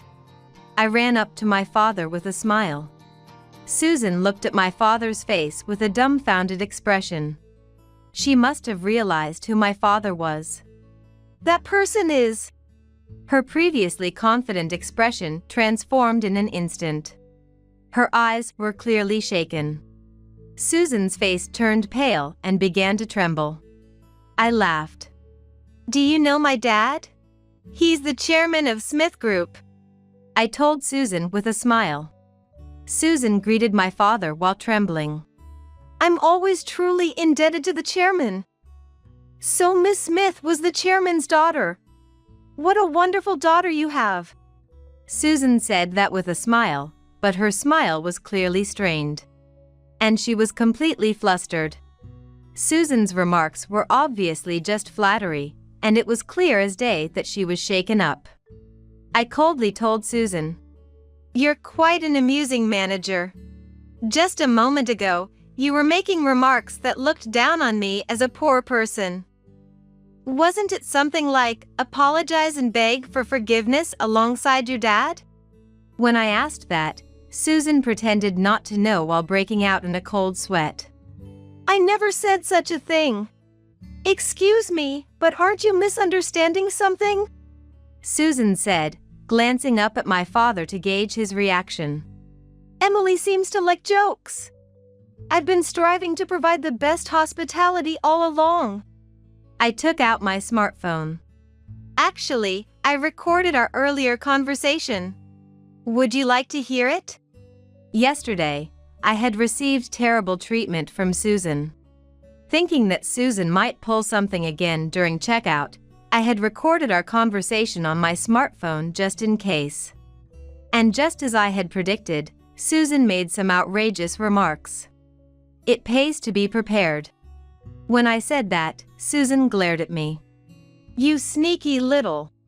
She muttered in a voice low enough that my father couldn't hear. It seemed that Susan wasn't reflecting on her actions at all, even in this situation. I really had to question her integrity as a person. Therefore, I didn't care what kind of situation Susan ended up in after this. I explained to my father what had just happened. About how Susan had demanded $3,000 from me and proposed a high-interest installment plan. Of course, I also told him how she had looked down on him as well. While I was talking to my father, Susan's face turned pale, and she said, "Stop! Don't say anything more." But I ignored her. By the time I finished talking, my father's face had turned bright red, and he was even angrier. That's just how my father is, doting on his daughter. Of course he would be furious. And my father told Susan in a firm tone, "Let's cancel the talk about providing funds to the Miller Hotel. Please, anything but that." Susan looked like she was about to cry as she tried to cling to my father. And for good reason. In fact, the Miller Hotel's business had been deteriorating, and they were starting to have difficulties with cash flow. The Miller Hotel had originally prided itself on being a high-end establishment, but recently, the quality of their service had declined. That was most likely Susan's fault as well. It was obvious from her attitude during these past 2 days. Susan was friendly to guests who seemed wealthy or were male. However, her attitude clearly changed towards guests who were more down-to-earth or praised the previous manager. She might not have been as blatant as she was with me, but it was still at a level that guests would notice. Smith Group's main business was in the travel industry, but they also provided funding to hotels that they partnered with mainly for package tours. It was also a support project to help boost hotels even just a little. The Miller Hotel had been taken care of by the previous manager, so when we heard about their recent poor performance, there was talk of providing them with funds. The Miller Hotel was also popular for package tours. It would be a shame for such a hotel to disappear due to financial difficulties. That's what my father and the upper management of Smith Group thought. Susan kept glaring at me the whole time. She probably resented me, thinking that the talk of funding would fall through because of me. But the reality was completely different. I opened my mouth to speak to Susan. The real reason I stayed at the Miller Hotel this time was for the manager. You, Susan. Susan raised her eyebrows at that. Gone was any trace of the refined atmosphere of a high-end hotel manager. Her hair was a bit disheveled, and there were stains on her suit. If the previous manager had seen her like this, she would have screamed. "What do you mean?" Susan made a face as if she didn't understand what I meant.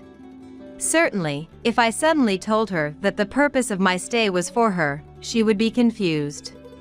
I gave Susan a brief explanation. I've been secretly conducting background checks on the hotels we provide funding to. Of course, it's under the instructions of Smith Group and as part of my job. We can't bring ourselves to help a hotel that would waste the funds we provide. What? Susan flinched when she heard my words. The manager of the Miller Hotel had just recently changed to Susan. Therefore, we didn't know what kind of person Susan was. If she was a strict person like the previous manager, there would be no problem. But if she was someone not worthy of boosting the Miller Hotel, there was a high possibility that providing funds would be a waste.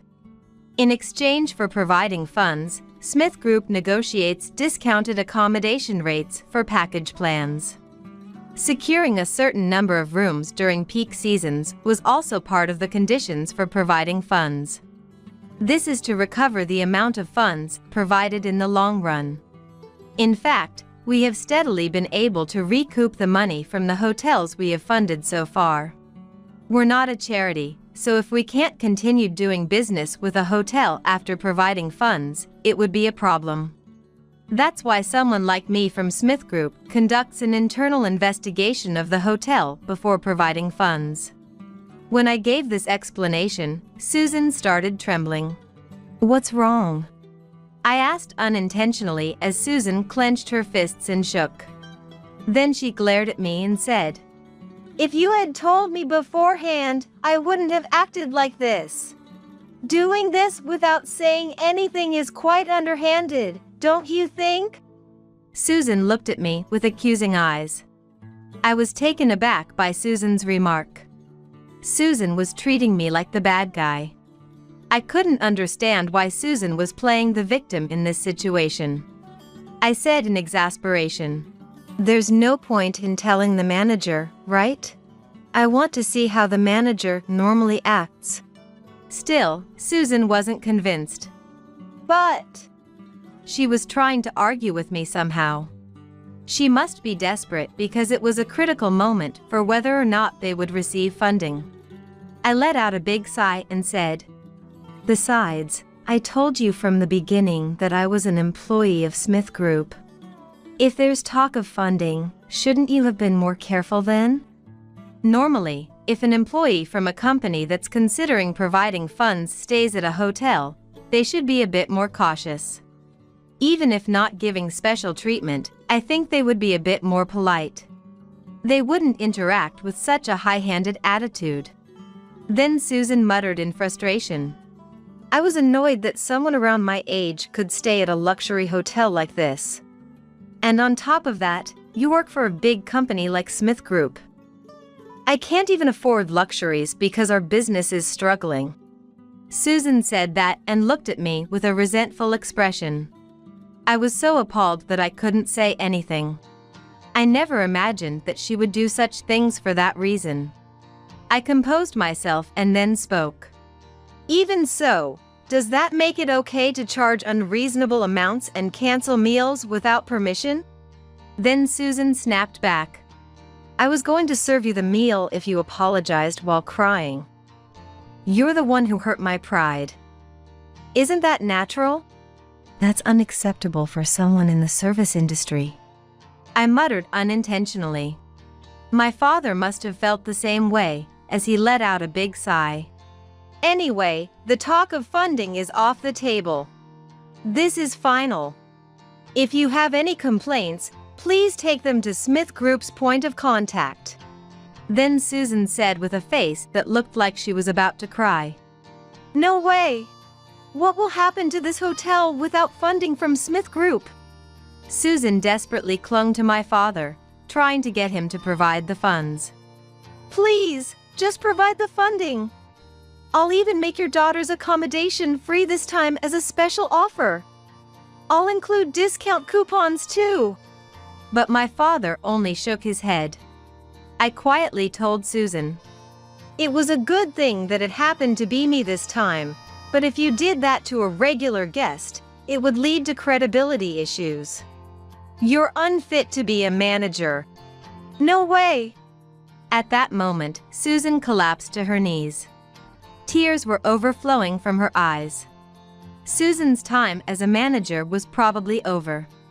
She had gone this far with me, someone associated with Smith Group, a business partner. No matter how much she regretted it, we would never provide funds to the Miller Hotel with Susan there. I paid the regular rate and left the hotel with my father. After that, Susan ended up leaving the Miller Hotel. In fact, after what happened, my father had contacted the previous manager. And the previous manager immediately scolded Susan and ordered her dismissal. The previous manager was Susan's mother, and she was currently working behind the scenes in accounting and other areas. As the previous manager, she had appointed Susan as the manager of the Miller Hotel, wanting her eldest daughter to take over. However, while Susan acted like a good girl in front of the previous manager, she actually had a selfish side. Without the previous manager finding out, she had apparently forced employees she didn't like to quit one after another. This was revealed through an internal report from other employees when Susan's dismissal was decided. Until now, everyone couldn't say anything because she was the previous manager's daughter. But that was over now. Complaints about Susan were apparently piling up one after another. At this point, even the previous manager couldn't ignore it. Susan was not only fired but also reportedly kicked out of her family home. Susan had lost both her job and a place to live. She had treated others as if they were poor, but it had come right back to her. Moreover, Susan had done terrible things not just to me, but to others as well. I believe it's a case of what goes around, comes around. Sometime later. There were eyewitness reports of Susan being spotted in the red light district. Apparently, her clothes were filthy, and she was in a pitiful state.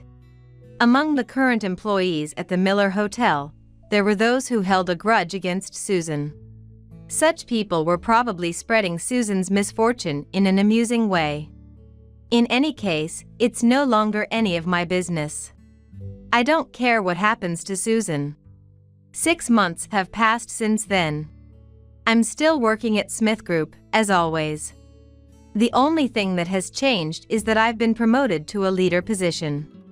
Ostensibly, I work in sales, and my colleagues don't know about my duties in conducting internal hotel investigations. And it's been decided that my father will not be involved in my promotion. In other words, this promotion is entirely based on my own abilities. That genuinely makes me happy. I think I will face hardships in my work going forward. But I intend to keep doing my best without getting discouraged. And someday, I want to become someone who can lead Smith Group, just like my father. That's my plan for now. I absolutely refuse to go on a trip with a dropout like you. If you really beg me on your knees, maybe I'll consider it. It was the day of the company trip. Roseanne, who didn't show up at the meeting point, had said those words. Moreover, it seems the other employees are with her too. Realizing everyone had betrayed me, I trembled with intense anger. Never come back. You're all fired, I declared, truly determined to fire them all. My name is Marcia. I'm a 35-year-old office worker. My family wasn't wealthy. My father was sickly and couldn't hold a steady job, so my mother had to work instead. But my mother's salary wasn't high either, and we were in a tough financial situation. My parents wanted to send me to college, but even as a child, I knew our household was struggling. I could have gone to college with a scholarship, but I hesitated when I thought about repaying it. Besides, I strongly wanted to enter society early and help out with the family finances. So I overrode my parents' objections and got a job at a private company after graduating high school. I still work at that company now. However, over 80% of the employees at our company are college graduates. So those of us who dropped out are a minority, and it can feel uncomfortable at times. Among the college graduate employees, there are some who look down on dropouts. In my previous department, there were 4 dropouts including me, and all the college graduate employees were good people. Thanks to that, there was no awkwardness, but the atmosphere in the document management department I was assigned to in April is not good. Everyone except me is a college graduate, and they seem to have looked down on me, a dropout, from the beginning. The department has a total of 13 people, divided into 3 close-knit groups including me. And the one standing at the top is the group led by Department Chief Roseanne. Roseanne is 51 years old and the oldest. She graduated from a famous private university and has the most power in the department. It's no exaggeration to say she runs the place. She has a loud voice and a vulgar laugh. I'm exhausted because of her. Due to Roseanne's influence, the people in this department look down on me because of my education. How did someone like you get assigned to an elite department like ours?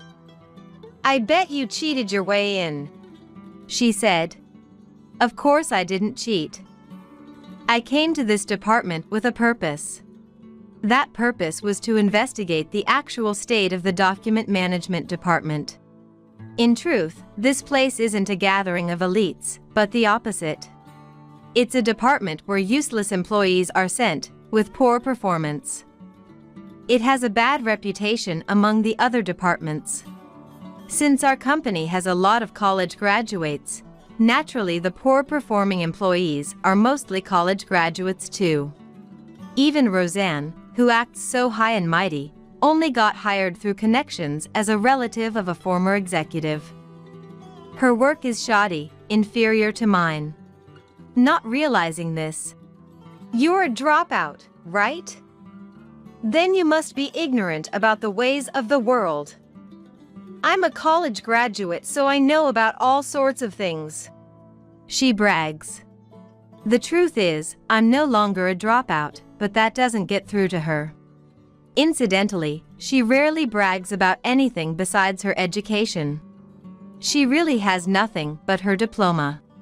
This department is kept around because even people like this can handle simple tasks. But there have long been calls to hire more capable people instead. So this time, I was secretly tasked with investigating whether it's worth keeping the department. If we try to shut it down right away, there will likely be backlash, so the plan is to gather enough evidence to justify closing it. That was the President Cedric's thinking. That's why I'm working here today too. It's been 3 months since I joined this department, but the employees' work attitudes are even worse than I imagined. Chatting while working is the norm. There are people who keep playing games even after their break is over, and people who say they're going out but then just go home before the end of the day. Whether you slack off or work hard, the pay is the same. I've heard people say. They seem to think they won't get fired no matter how much they goof off. Things were a bit better when I first arrived, but once I, a dropout, joined, I guess they figured they could dump all the work on me. They make me do their work while they slack off even more. Roseanne, the ringleader, is fostering this trend. This dropout seems eager to work, so give her lots to do. It bothers me to no end. Ever since joining this department, I've been working overtime constantly, to the point of physical and mental exhaustion. I've reported the situation to Cedric. The document management department will probably be dissolved soon. That's when it was decided the whole department would go on a trip together. This is an employee trip arranged by the company, with different destinations for each department. The budget doesn't allow for overseas travel, but we could go to Anchorage or Hawaii. Participation is voluntary, but in our department there's an atmosphere that makes it mandatory. I can't refuse. I wanted to either join another department's trip or call in sick. But then Roseanne appointed me as the trip organizer. Marcia seems like she'd enjoy travel planning, so I'll leave it all to you. In truth, she just doesn't want to do the tedious work herself. I had no choice but to start the preparations.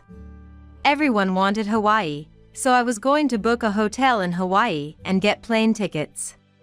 They made all sorts of demands, like wanting to swim in the ocean and eat cheap, delicious food. I felt like telling them if they have so many requests, they should make the plans themselves. But I grit my teeth and made the arrangements. I still had to handle my other work duties too. My overtime got even longer and my fatigue reached its peak. Honestly, I just wanted to not go on the trip and rest at home instead. But I struggled and put together a plan that fulfilled as many of the employees' wishes as possible. Everyone was satisfied with it. Even Roseanne was in. Oh my, this is a pretty good plan coming from incompetent Marcia. I'm looking forward to the trip. An unusually good mood. On the actual day, if anything comes up, I'm sure she'll tell me, you planned this, so figure it out. What a hassle. But once we get back from this trip, it's been decided that I'll transfer to a different department. The other day, I'm sorry for putting you through so much. I've coordinated with another department, so after the trip you can work there. Cedric told me. The trip is next week. I just have to put up with this problem group a little longer. I thought all that was left was to go on the trip and come back. Then the day of the trip arrived, and I got to the meeting place 15 minutes before the designated time. I planned the schedule with some buffer, in case anyone was late. But even after the meeting time, no one showed up. No matter how lax this group is about time, this is strange. Could I have told them the wrong meeting time or place by mistake? Thinking that, I checked the message records on my mobile phone and the itinerary, but there were no mistakes. What in the world is going on? I tried calling Roseanne for now, but I couldn't get through at all. I called 3 times to no avail. I called some other employees too, but no one picked up. I sent messages through the messaging app, but got no replies. The time for the flight is approaching. Won't someone, anyone, contact me soon? As a last-ditch effort, I called Roseanne one more time, and this time it connected. Hello? Where are you right now? I asked in a panic, and Roseanne replied in an annoyed voice. Where? Anchorage, of course. Anchorage? Why are they in Anchorage, the complete opposite of Hawaii? As I stood there dumbfounded, Roseanne let out a vulgar laugh. Surprised? The truth is, we wanted to go to Anchorage. So we had another employee arrange the plans for us here. Why would you do that? I worked so hard to make the schedule. This is too cruel. I felt a surge of intense anger, but she didn't seem to care at all. Are you mad, perhaps? Don't raise your voice like that. This was just a little prank. We did it to mess with you, the dropout. Going this far because of my education is too much. What are you going to do about the cancellation fees for the hotel and activities? I said sternly, but Roseanne wasn't bothered in the slightest. Like I would know. I absolutely refuse to travel with a dropout like you. If you really beg me on your knees, maybe I'll go. The hot chocolate served here is so delicious. The moment I heard those words, an indescribably intense rage boiled up inside me. Never come back. You're all fired. What? Fired? What do you mean? I could hear Roseanne's flustered voice, but I didn't care one bit. I hung up the phone immediately, determined to actually fire them. I called Cedric right after and explained everything that had happened. He was shocked by the audacity, but angered by the selfish actions of the document management department. Unbelievable, what the hell are they thinking? It's really rude to you, and since the reservations were made under our company's name, it could spread a bad reputation about us. I'll apologize to the hotel and such on our end, and I'll cover the cancellation fees for now. Of course, I'll make the employees pay it back later. As I talked with him, I calmed down and reflected on how I had made an overbearing statement. Thank you. In my anger, I said I would fire everyone. I'm terribly sorry. About that, don't worry. I was planning to dissolve that department and fire all the employees anyway. The other executives agree with me. Hearing that put me at ease. I see. I regret making such a threatening remark. No, it's really fine. You had a rough time getting caught up in this weird situation, Marcia. You're probably not in the mood for a trip, so just relax at home during the travel period. He said kindly and ended the call. I went back home too, and spent the 3 days I was supposed to be on the trip relaxing at home. I had been working overtime constantly, so I was able to heal my tired body and mind. My parents, who I live with, were surprised I came home suddenly, but they sympathized when I explained the circumstances. My dad, Bert, said, "You've seemed really busy lately. Get some good rest." So I took him up on that and rested well for the 3 days. Then when the trip period ended, I went to the office. Thinking this would be my last day in this department, I arrived 15 minutes before the start of business hours to find Cedric there. The employees who came into work were flustered, wondering why Cedric was there. Roseanne arrived 20 minutes late. Anchorage was the best. On top of that, in high spirits, saying. As soon as she saw Cedric's face, Roseanne looked like she might collapse. What is the meaning of this? Coming in late without a care despite being a department chief? He yelled at her angrily, and Roseanne truly did collapse. I'm sorry. I relaxed a bit too much on the lands of Anchorage. But why is the president in a place like this? I came to make an important announcement. First, we have officially decided to dissolve this department. And all the employees belonging to it, except Marcia, are fired. Hearing that, the employees erupted in dismay all at once. What's going to happen to our livelihoods? Suddenly declaring we're fired is too cruel. Voices like that rose up. However, he wouldn't back down easily either. Shut up.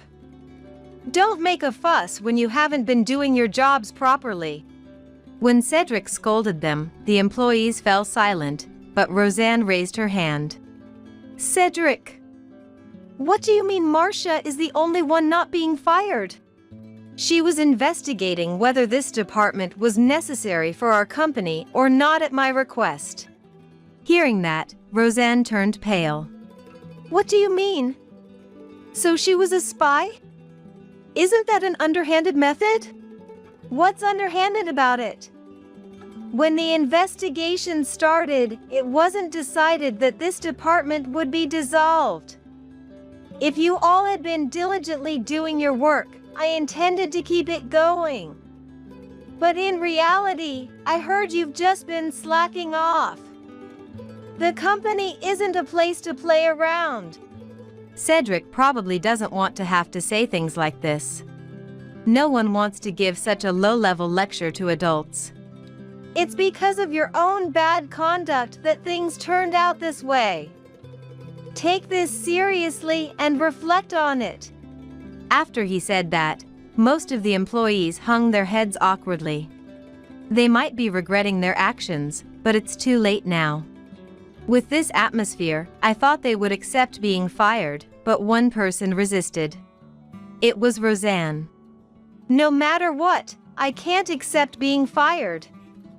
Do you even have any proof in the first place? This is a false accusation. I've heard that asking if there's proof is something criminals often say. I wish she would stop struggling and obediently go along with Cedric's decision. I took out a certain notebook from my bag. What's that? This is a notebook recording the actions of the employees in this department. I frequently wrote in it when I had the chance. Your abusive language and the ways you all slacked off on work are properly documented. And I saved the verbal abuse in a voice recorder too. Cedric made his decision based on this kind of evidence.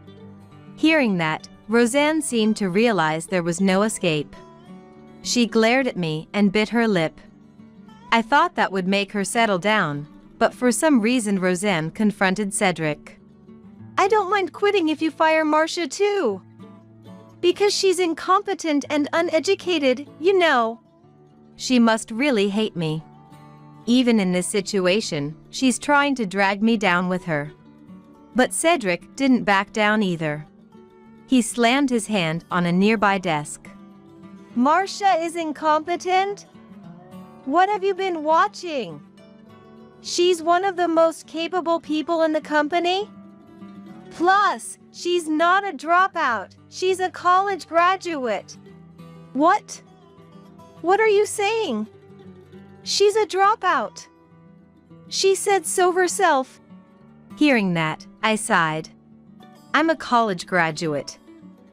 In March of this year, before being assigned to this department, I graduated from an online university.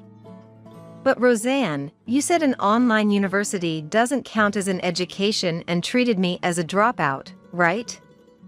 Did you forget? Is that so? But an online university is the same as a correspondence course. It doesn't count as a real education, right? That is a big mistake.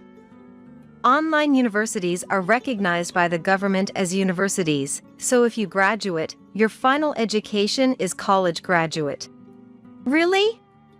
I thought it was the same as that famous correspondence course kids do. But you know what? I heard people say online universities are easy to get into, so they're essentially treated the same as being a dropout, right? Why does she only take in information convenient for herself? It may depend on the company, but there are places that properly evaluate it as a college degree. There are people like me who attend online universities while working. Graduating college while working is very difficult, so if you appeal it well, it can be an asset. When I explained that, Roseanne said, "This is the first I've heard of that," with a dumbfounded expression. Seeing that, Cedric made an exasperated face. "Our company implemented a system to support employees getting certifications and going to college about 5 years ago.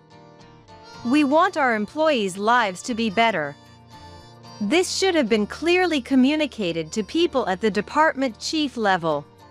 Is that so? I'm the type who doesn't really care about education or certifications, so I didn't know. Roseanne tried to make excuses and talk her way out of it. But that only made Cedric angrier. "Don't make weird excuses, hurry up and apologize." The conversation got sidetracked, but all the employees in this department are fired. "And you'll have to pay for all the cancellation fees and such for the Hawaii trip. It's $540 per person." Then, screams rose up from the employees who had been quiet. "I spent too much money in Anchorage." And, "Please wait another month." They were saying whatever they wanted. But Cedric shut down. "Shut up! Your selfish actions cause trouble for many people. Those of you who don't have the money, go withdraw it from the ATM right now." Those voices too, yelling. As many employees left, only Roseanne remained standing there. I thought she had the money. $540. $540. Can't it be $500? But she was muttering. Don't tell me you don't have the money? When I asked that, Roseanne screamed. "There's no way that's true. I can't do it right now, but I think I can pay it someday." Doesn't that mean you don't have the money in the end? Plus, it's unclear when you'll be able to pay, right? I was stunned. To think there was someone at the department chief level who didn't have that much money. What in the world did you spend so much money on? Well, you see, I heard that if you buy trendy products and resell them online, you can make money, so I bought a ton of trendy products and that wiped out my savings all at once. They were supposed to sell, but partly due to anti-reselling measures, they didn't. A so-called reseller, huh? I never imagined my own boss was doing something like that. I didn't have enough money to buy brand name items, so I wanted to make money the easy way. Then this happened. I'm reflecting on it, so please forgive the Hawaii trip money. What a selfish reason. Cedric didn't seem inclined to forgive her either. "Then we'll deduct it from your salary. Is that okay?" Angrily saying. Roseanne teared up. "I have debts too. How am I supposed to live from now on? I heard reselling is definitely profitable, but it's actually not. What's wrong with the world? You're the one who's messed up for reselling even if you have to take out loans." When Cedric yelled that, the employees who had gone to get money returned. Then Roseanne clung to those employees. "I don't have money and can't pay for the trip. Please, pay for me instead. I'll do anything." However, the employees' reactions were cold. "Please pay for your own trip expenses. Why do we have to pay?" They retorted. Even the employee. "I'm not your ATM, you know. They said coldly. Why? I've looked after you so much until now. I even treated you to hot chocolate in Anchorage. Roseanne was shocked and screaming. Still, the employees' attitudes didn't change. Don't act like we owe you for just a hot chocolate. And you say you looked after us, but I don't remember you doing much for us. You seemed like the type to be annoying if crossed, so we just hung out with you without really thinking. Annoying? Just hanging out? No way. You thought that? Roseanne seemed to be in intense shock and collapsed to the floor. Stop relying on others and pay with your own ability. You're an adult, so deal with the losses you created on your own. This all happened because your conduct was bad. When I said that, Roseanne tearfully said, I'll go to the ATM. I need to go to the bank too. And left. When she returned, she paid the $540, but her face was pale as a ghost. I think life will be tough for you from now on, but you reap what you sow. Please don't resent me or Cedric. When I said that, Roseanne just replied, okay, and didn't say anything else. After that, as planned, all the employees of the document management department were fired. People from other departments showed no sympathy at all, and were happy the useless personnel were gone. It seems the document management department's recent terrible work attitudes were well known to the other departments. Because of that, the atmosphere that they were unwanted in the company only grew stronger. Incidentally, I heard Roseanne is working part-time at a certain convenience store, but she frequently gets scolded by the manager. The manager yelled at her. You're someone with only an education and nothing else. Some employees testified that she was bawling. Roseanne, who looked down on people for their education, seems to now be in the position of being yelled at herself. I can only hope this makes her reflect on her own actions. As for me, I'm in the product development department, a prestigious one. Since I'm a college graduate, my salary went up too, and everything is great. The other day, I used my salary to give my parents a massage chair as a gift. They had both been troubled by stiff shoulders lately, so they were delighted. Precisely because my parents had a life full of hardship, I want to repay them from now on and have them spend their days laughing as much as possible. With that in mind, I'm working hard again today. There's no more land for us to lease out here. When I rushed into the major bank in my pickup truck, the female receptionist named Wendy gave me an openly disgusted look. And when I asked her to call the loan officer, instead of doing as I asked, she made this rude remark.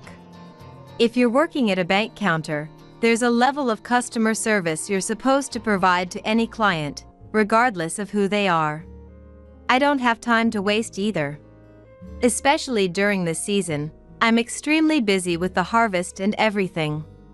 I finally managed to carve out some time to come here amidst all that.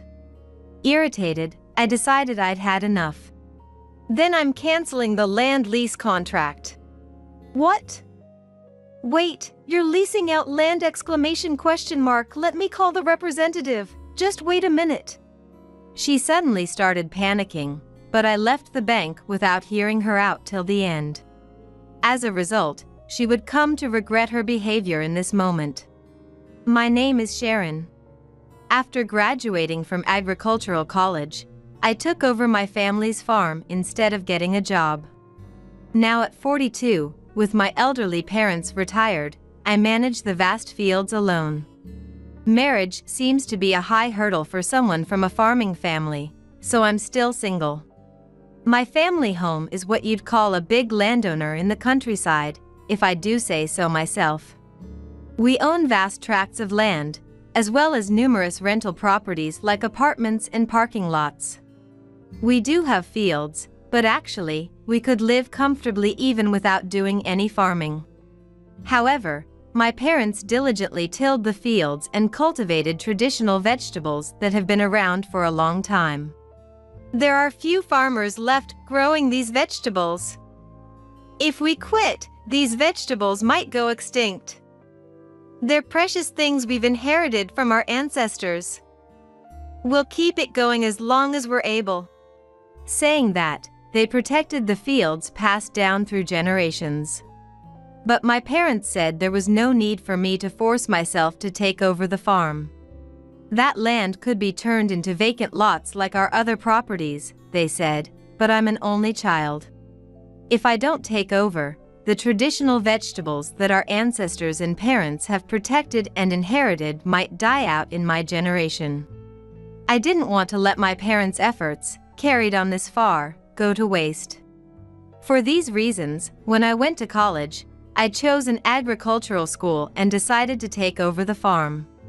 There's a slow season in farming, but no days off. Every day is very busy, but by trying out new fertilizers, improving the soil, the more effort you put in, the better quality vegetables you get. I took pride in the fact that I was carrying on the traditional vegetables, and I lived each day feeling fulfilled in my own way. Even calling it agricultural management, it's quite a sizable operation.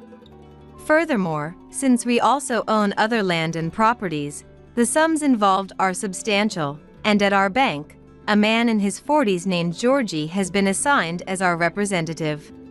He usually comes to our place to handle most of the procedures, but for renewing lease contracts, I have to go to the bank regularly. Normally that's not a problem, but during the busy harvesting season, it's quite difficult to find the time for that. That day too, I was extremely busy in the peak season.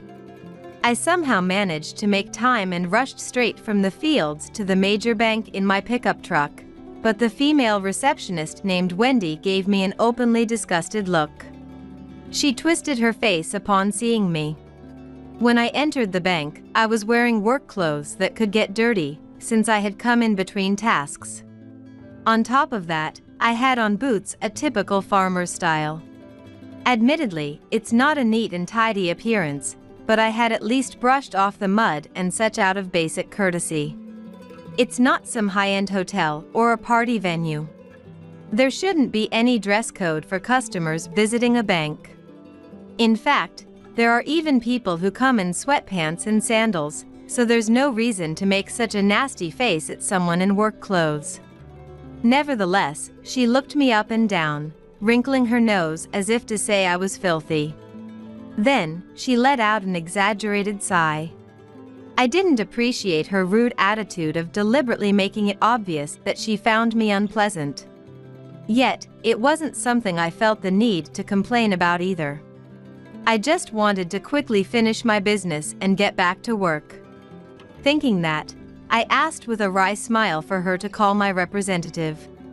"Excuse me, could you please call Georgie, my representative?" However, instead of calling him, she said something unbelievable. "And what business do you have with him? He's not free either. We both have limited time, you know." "I'm sorry, but I think you should refrain from wasting it." "No, that's not." I started to explain but stopped. I have no obligation to bother explaining to someone so rude. It's not even worth that effort. "Ah, forget it. Anyway, just call him for me, would you? He'll understand when you do." If I've said this much, anyone would normally infer that there's something going on. Yet, she still refused to put me through. In fact, she went on to disparage me in an even more sarcastic tone. Everyone says that, you know. People hoping for a loan, lying that there's an appointment when there isn't, insisting to just call them because they'll understand. What she's saying may well happen sometimes. But it's not up to her to decide whether to give a loan or not, and in the first place, I'm not here hoping for a loan. It just happens that Georgie, our representative, is also in charge of loans. "Is that so? But I'm different. If you check, You should realize that, so I'm sorry, but could you please call him quickly? I'm busy too, you know. It's not like I'm asking for anything difficult. I just want her to call my representative. That's all I'm requesting. I can't understand why she's so stubbornly refusing to put me through. There's no way to know if you're really different or not, is there? I've seen plenty of people like you too. I can pretty much tell from how you're dressed. You're... Saying that, she twirled the ends of her long hair with one hand while looking at me. If you're going to lie, you could have at least borrowed some proper clothes. When all she had to do was put me through, I've been insulted and had my time wasted for over 10 minutes now. Then your ability to judge people is completely useless. And you're just a receptionist. Your job is to receive customers and put them through, right? It's not your place to decide whether to refuse them or not. Now, hurry up and transfer me. I couldn't help raising my voice. Even I had reached my limit. Then, incredibly, instead of putting me through, she hurled awful abuse at me. Those words made me decide on a certain course of action. Banks aren't charities, you know. We can't lend to people who don't have the ability to pay back. Trying to borrow money when you can't pay it back is the same as begging. Have you no shame ? Even so, treating a customer like a beggar is going too far. Those are not words she should be using to me, a customer, as a mere receptionist. Just who does she think she is? On top of that, she hurled even more abuse at me. Let me put it in a way you might understand. There's no money to lend to poor farmers like you. If you're working at a bank counter, there's a certain level of customer service you should provide to any client, regardless of who they are. It's unacceptable to look down on someone just because they're a farmer and treat them like a poor farmer. Admittedly, I did come in a pickup truck. And since I was planning to go back to the fields, I'm still wearing my work clothes without having changed. From that, she probably judged that I'm a farmer, but even so, that doesn't mean I should be scorned as a poor farmer. It's not like I caused her any trouble with my pickup truck or attire. I'm extremely busy, especially during this season. And yet, I finally managed to make time to come here. Later on, she would come to regret her behavior in this moment. As a result of this pointless back and forth, I decided enough was enough. Having had it, I simply said it out loud. Forget it, I'm leaving. Then I'm canceling the land lease contract. What? Wait, you're leasing land? What? What do you mean? I'll call the representative, so please wait. Suddenly flustered by the mention of leasing land, the woman panicked. I just assumed you were here for a loan consultation. If that's not it, then it's fine. Georgie, was it ? I'll call him right away. If it's about leasing land, you should have said so from the start. Now she's saying she'll call him right away, so I should wait, but I had no intention of listening anymore. After being treated this way, I have no lingering attachment to this bank. I can easily find other business partners elsewhere.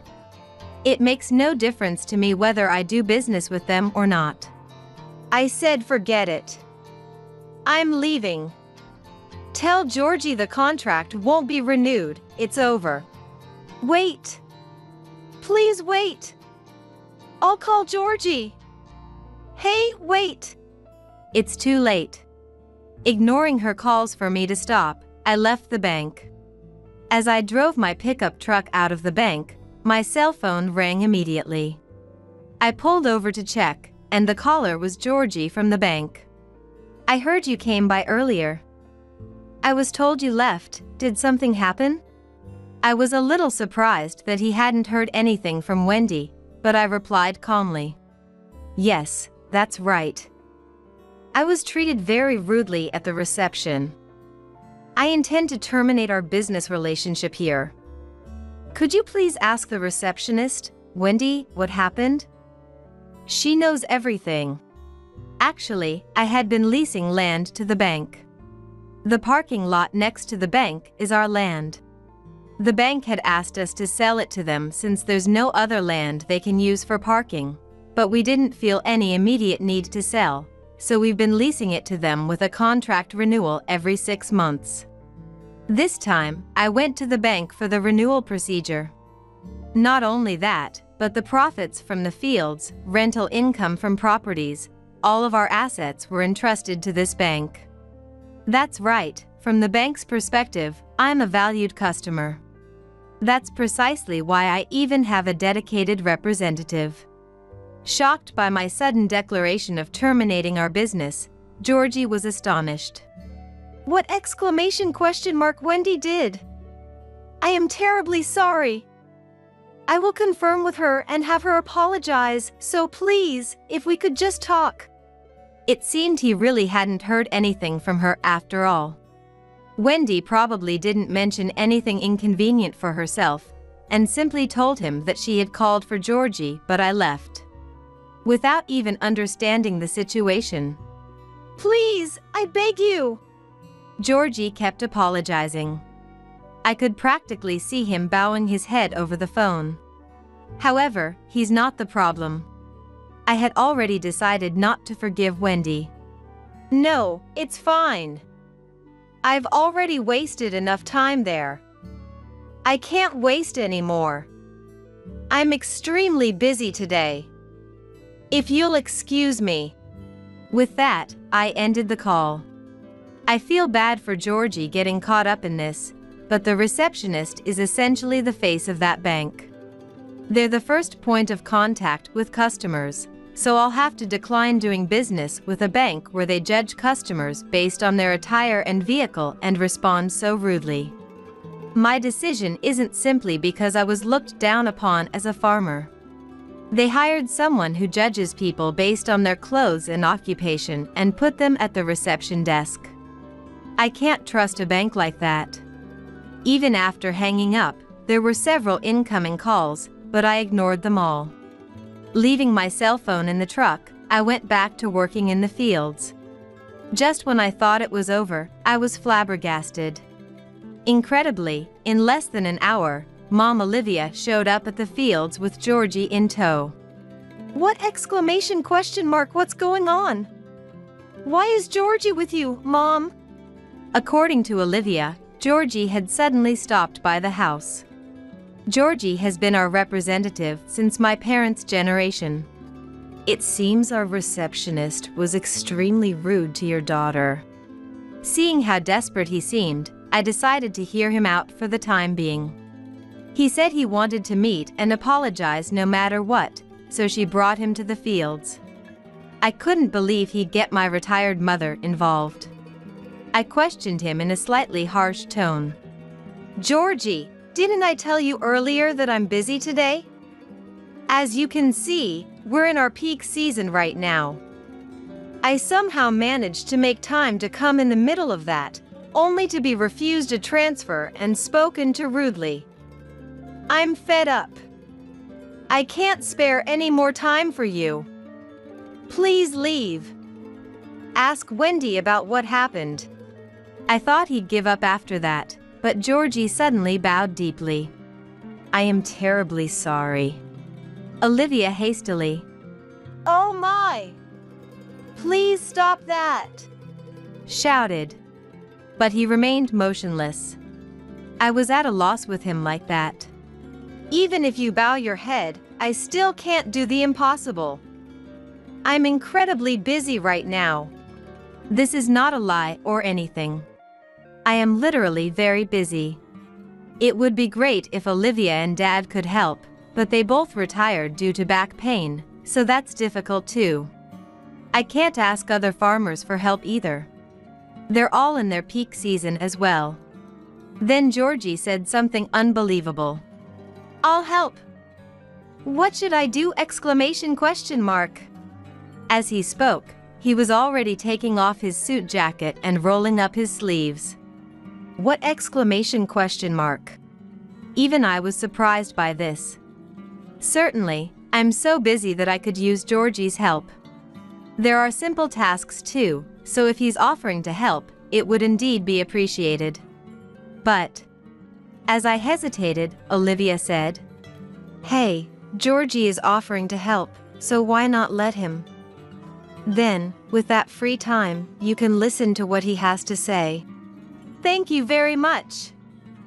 I'll do my absolute best, so please. He nodded eagerly, seizing the opportunity. All right then. I reluctantly accepted his proposal. But surprisingly, he was quite skilled. He harvested the vegetables and stacked them well. Thanks to him, a task I expected to take about 3 hours alone was finished in 2 hours. Have you perhaps done farm work before?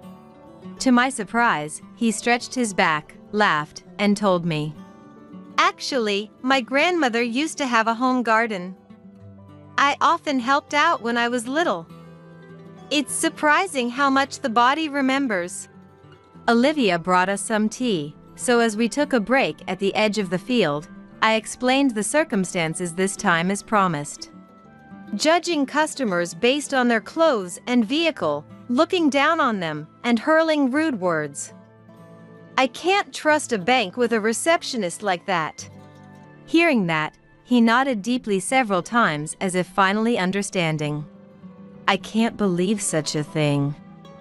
Your anger is justified. That should never happen. I am terribly sorry. And then, actually, he shared the inside story. Apparently, Wendy is the bank president's daughter. She had initially been working at another branch, but after causing problems there, she was sent to this branch. Her work attitude was poor and the branch manager had warned her many times, but she never improved. By telling me these internal circumstances that normally shouldn't be disclosed to outsiders, his sincerity fully came through. And the reason why someone like her was at the reception desk. This incident is absolutely unforgivable. We will take firm action. First, could you please put the termination of our business on hold for the time being? Please judge based on our future response. Georgie spoke in a serious manner. I can't forgive Wendy, but I felt I could trust him. So I decided to give him a little leeway. The next day, the doorbell rang, and when I went outside, Georgie and Wendy were there. For some reason, they were both dressed in work clothes and wearing boots. We caused you a great deal of trouble yesterday. I am terribly sorry.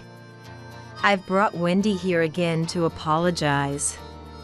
Come on, Wendy. Prompted by Georgie, Wendy bowed to me while averting her eyes. I was extremely rude yesterday. I apologize. Dissatisfied, with an attitude that clearly showed she was being forced to say it reluctantly. I cut her off. If it's not a sincere apology, I don't need it. Seeing this, Georgie scolded Wendy with a furious expression. You still don't seem to understand what you've done. I explained that the survival of this branch depends on her. Are you trying to drive this branch to closure ? I've known him for several years now, but this was the first time I saw him get angry. He was always smiling, so I thought he was a bit unreliable, but I gained new respect for him as someone who can properly say what needs to be said. Even Wendy couldn't help but uncomfortably avert her eyes at Georgie's harsh scolding. Still, she pursed her lips and argued back. I did hear that, but isn't that an exaggeration? They're just farmers, you know? They can't have that much power. Georgie yelled at her even more. Our parking lot is on her land. She came yesterday to renew that contract. If we lose our business with her, we lose our parking lot.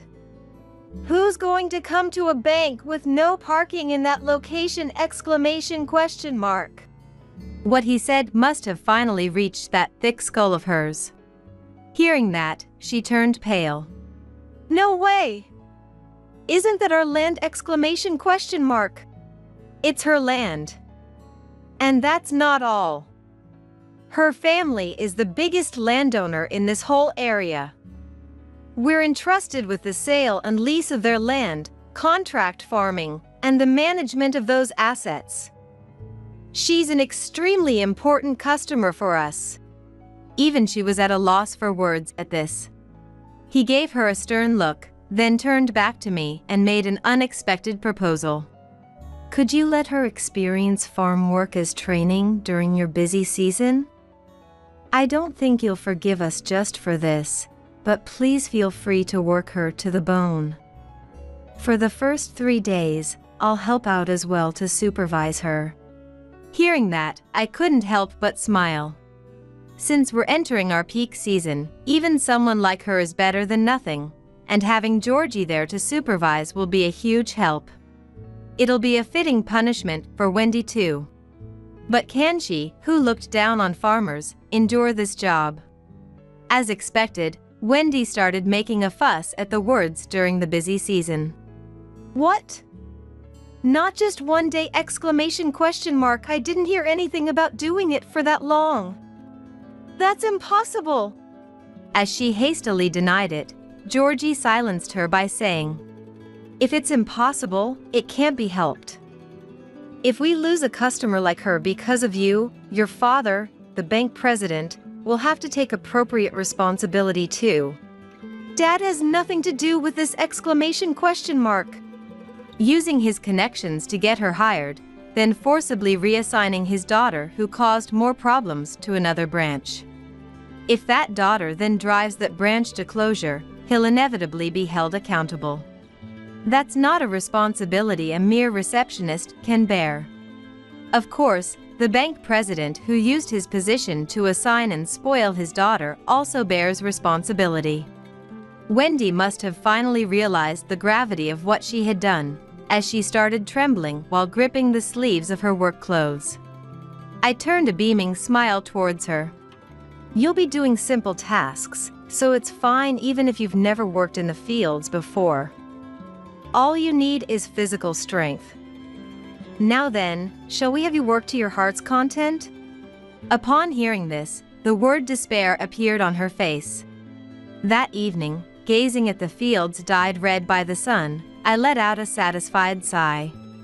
Thank you. Thanks to you, Georgie, we were able to harvest much faster than I expected. No, I'm glad to be of help. We're the ones who caused you trouble. With his hard work, our work efficiency increased by 1.5 times. The harvest I had given up on finishing before next week's rain now looks like it'll somehow make it in time. Well, as expected, she wasn't of much use. Dig here. Carefully, so you don't damage the vegetables. Put more strength into it. Don't slack off. Relentlessly instructed by Georgie like this all day, towards the end, she was sitting on the ground, crying as she dug up the soil. She probably never had to do this kind of work before. Her face was covered in sweat and dirt, and mud was caked all over her hair.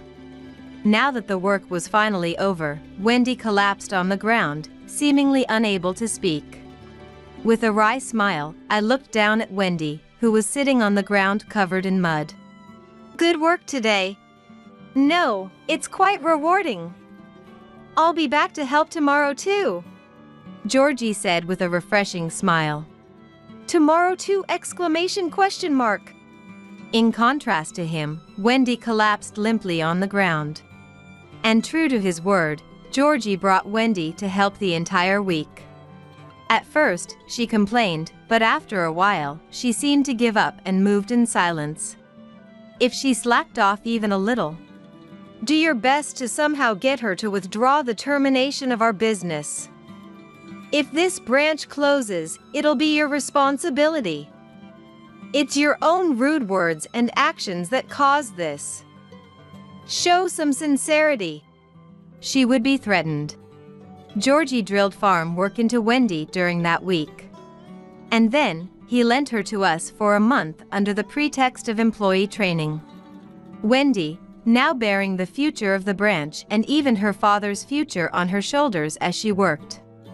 I felt a little sorry for her, but if we didn't go this far, she probably wouldn't have understood the foolishness of her own actions. This training was quite effective. As I watched her digging in the soil, covered in mud and crying, I started to feel like I could continue the contract with the bank after all. At first, I was angry at her, but as I saw her going home exhausted and wobbling every day, my anger gradually subsided.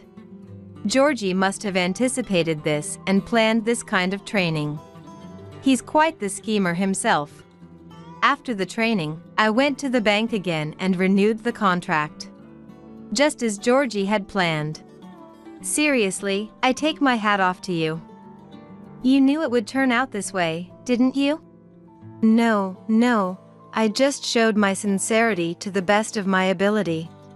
Georgie processed the paperwork with a really nice smile. Wendy is no longer at the reception desk. After that training, we heard from the bank president that his daughter had resigned for personal reasons. Rather than personal reasons, it might be more accurate to say they made her quit before she could be fired. Apparently, just before hanging up, the bank president's voice could be heard cursing at his daughter over the phone. The branch manager was out, so I took the call. They say they were a close parent and child, but it was terrible. I wonder if their relationship as parent and child is over now. I guess that's all their relationship amounted to in the end. Georgie told me with a wry smile. It's good that we were somehow able to renew the contract, but if I had gone through with terminating our business, it would have caused the bank a huge loss. Not to brag, but just the assets we have deposited are worth that much, and if we stopped leasing the parking lot, the impact would have been immediate. Avoiding that wasn't because Wendy helped with the farm work, but because Georgie arranged it and moved my heart. Even if Wendy were to be reinstated, there's surely no place for her at that branch anymore. Incidentally, her father didn't come out of this unscathed either. It was good that he made his daughter quit, but it was too late. Through the branch manager, the circumstances this time and her past behavior were brought up at an executive meeting, and criticism from the other executives converged on the bank president. It even developed into a situation where he might have to resign. Since we caused you trouble, I'll tell you this in secret. Please keep it strictly confidential. The bank president might be replaced soon, Georgie said with a laugh. It's not hard to imagine how the bank president, who lost his job due to his daughter's foolish actions, will treat her. Thinking about Wendy's future, I muttered in my heart that it turned out to be a painful price to pay. Since then, there's been a small change in our fields. On weekends, an apprentice started coming to help.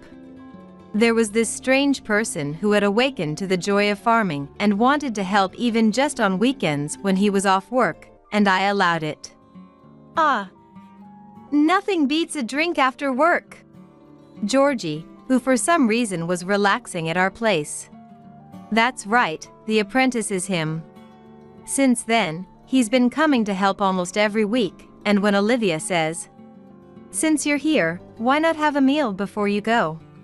he invites himself into the house. How cheeky of him. But when I see him stuffing his mouth full of sandwiches, "This sandwich is the best treat of all," and puffing out his cheeks happily, I can't help but laugh too. It must be rewarding to feed him. Olivia is also enthusiastically preparing various meals just for him. "Quit the bank and come work for us. You can have a permanent position too." "What? No, I couldn't. Sharon would hate that." "Oh, I wouldn't mind, you know. Hard workers with guts are valuable." When I teased him, his ears turned bright red, belying his age. The day when the joke is no longer a joke might be near.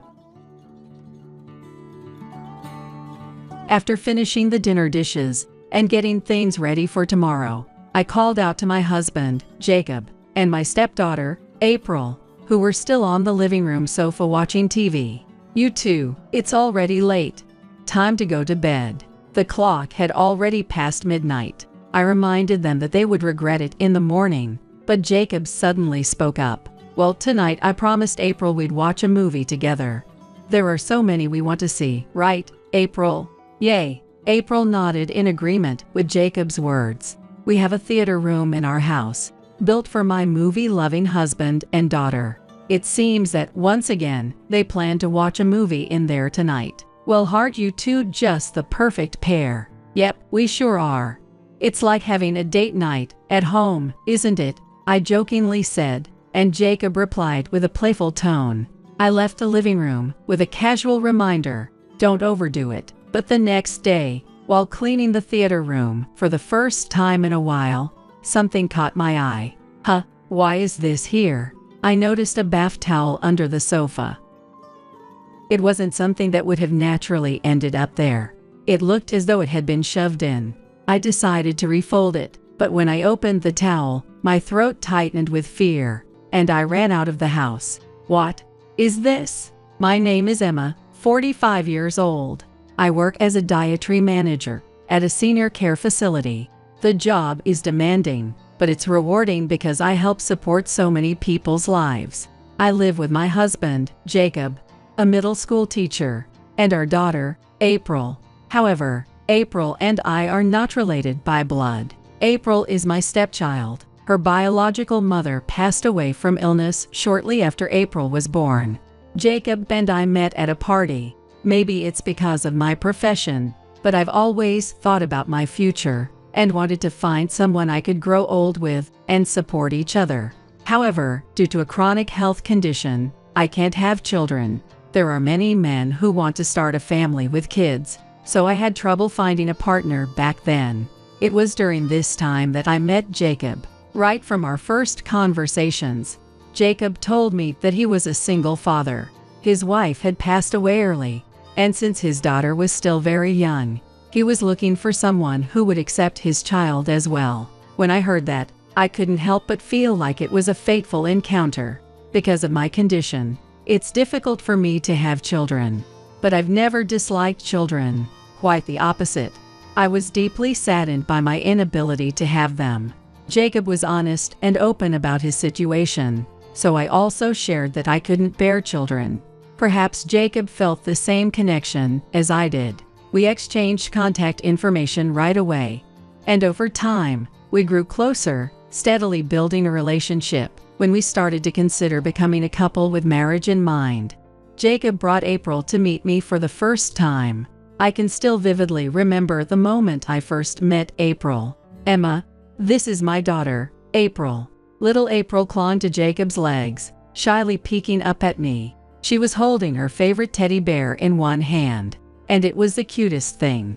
"Hello, April. My name is Emma. It's so nice to meet you."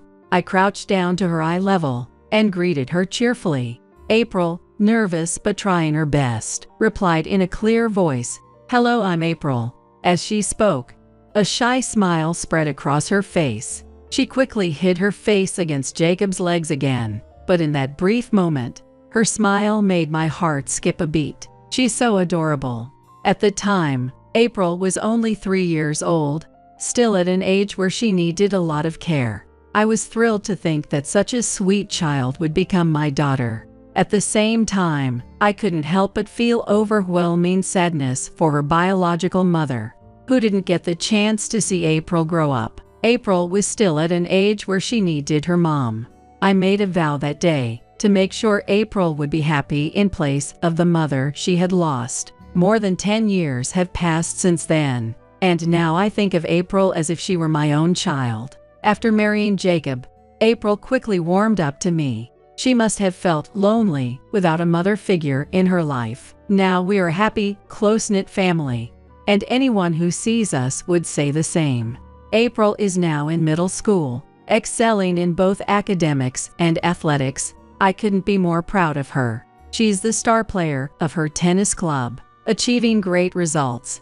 and seems to be enjoying her school life to the fullest. Jacob also has experience in tennis, so I often see the two of them talking about this sport. While I'm proud of her dedication to tennis, there's one thing that worries me. Mom, I'm home. Welcome back, April. April's cheerful voice greeted me as she came home, and I went to meet her at the entrance, along with her school bag.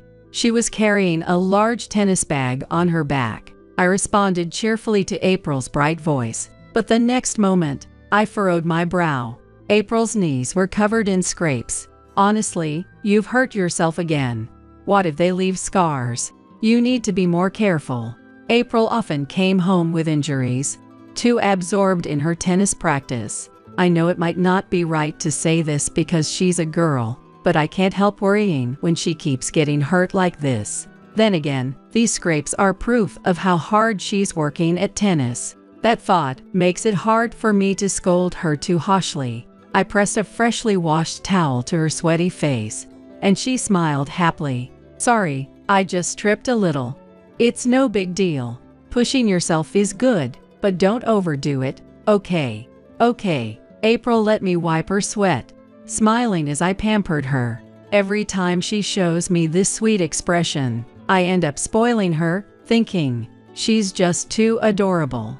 Despite being at an age where she's entering adolescence, April doesn't resist the involvement of us, her parents, too much. That's true for Jacob as well. In fact, there are times when I think April might be closer to him than she is to me. Take the weekends, for example. Even though Jacob works hard during the week, he's up and about early in the morning, cheerfully calling to April, "April, it's time to go." "Okay. Mom, I'm going shopping with Dad today." "Oh, is that so? Yay, I really want to try this new drink." Jacob and April always go out somewhere on the weekends. It's not like they're excluding me. It's just that I'm more of an indoor person, while the two of them seem to go out together frequently.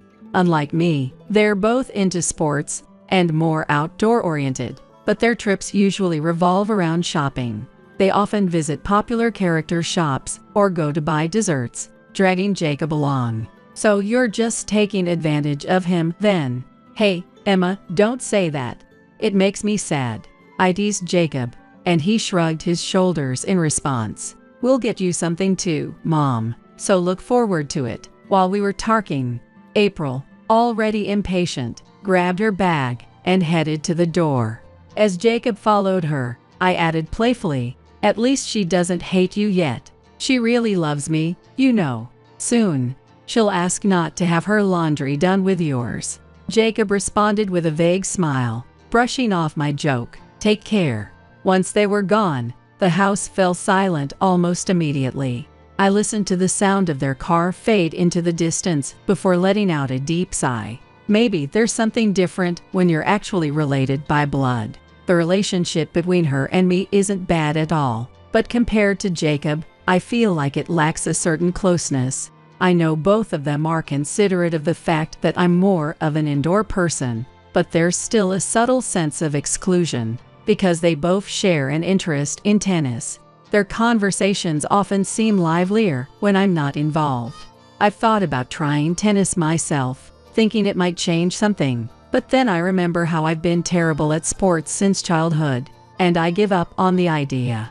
One day, after finishing the dishes and preparing for the next day, I called out to Jacob and April, who were still lounging on the couch in the living room, watching TV. "It's already this late, you two. Time to go to bed."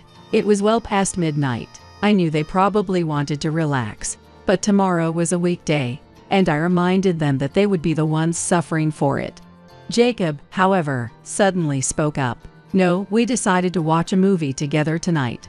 There's a lot we want to see, right, April?" "Yay." April nodded in agreement with Jacob's words. Jacob has always been a movie lover, even before we got married.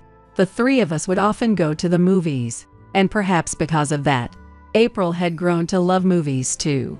Sometimes, their weekend outings are not for shopping, but for watching films. Jacob even insisted on having quality sound when watching movies at home, so he bought his own speakers. He enjoys watching them at full volume, which is why our house even has a soundproofed theater room. Unfortunately, I'm not particularly interested in movies and know very little about them. Watching Jacob enjoy himself so much, I frowned. You've got work tomorrow, too, you know. Of course, I'll make sure it doesn't affect that, Jacob said with a chuckle, as if it were a given. I didn't particularly like that grin, but I couldn't entirely disagree with Jacob either. Jacob and April, both being athletes, were probably capable of managing their own health. After all, in sports, your body is your greatest asset. Still, I remembered April had a tennis tournament coming up. Staying up late for no reason didn't seem necessary, but I knew that when it came to moments like this, they wouldn't listen to me. You two make quite the pair. They had their shared hobbies, tennis and movies, that were just for the two of them. I hoped they would forgive me for sounding a bit cold. When I said that in a half-joking tone, Jacob replied in a playful voice, "Yay, we're close. It's like we're on a date at home, right?" Seeking approval from April, Jacob's words only heightened my irritation. Even though I knew it was childish, there are limits to how much reason can suppress emotions. I started to leave the living room, feeling increasingly frustrated. But just then, maybe so, April's response to Jacob sounded dark and downcast, and for some reason, it sent an unsettling chill through my chest. I turned around instinctively, and saw April looking at me. April. It felt as if she was trying to tell me something, but it was only for a few seconds. Before I knew it, April had returned to her usual bright smile. "It's nothing, Mom. Good night." Good night. Though I felt a sense of unease, I brushed it off as my imagination, and went to bed first. The next day, just as they had said the night before, Jacob and April seemed to have stayed up all night watching movies, yet both of them left for work and school, as usual. If anything, they looked even more energetic than I did, despite me having had a full night's sleep. Are they really okay? Despite that, I couldn't help but worry a little. I went to work in the morning, and after returning home around 3 p.m., I decided to clean the theater room they had used the previous night. We don't use the room very often, so I tend to neglect cleaning it. Taking this chance, I thought I'd give it a thorough cleaning. I wiped down the furniture, and then started vacuuming. I paid special attention to the small gaps, like under the furniture, to make sure I didn't miss any dust. As I was cleaning under the sofa, I noticed a towel had fallen there. Oh, why is this here? The sofa was placed right in front of the large screen. I don't use this room much, but this is where they usually sit to watch movies.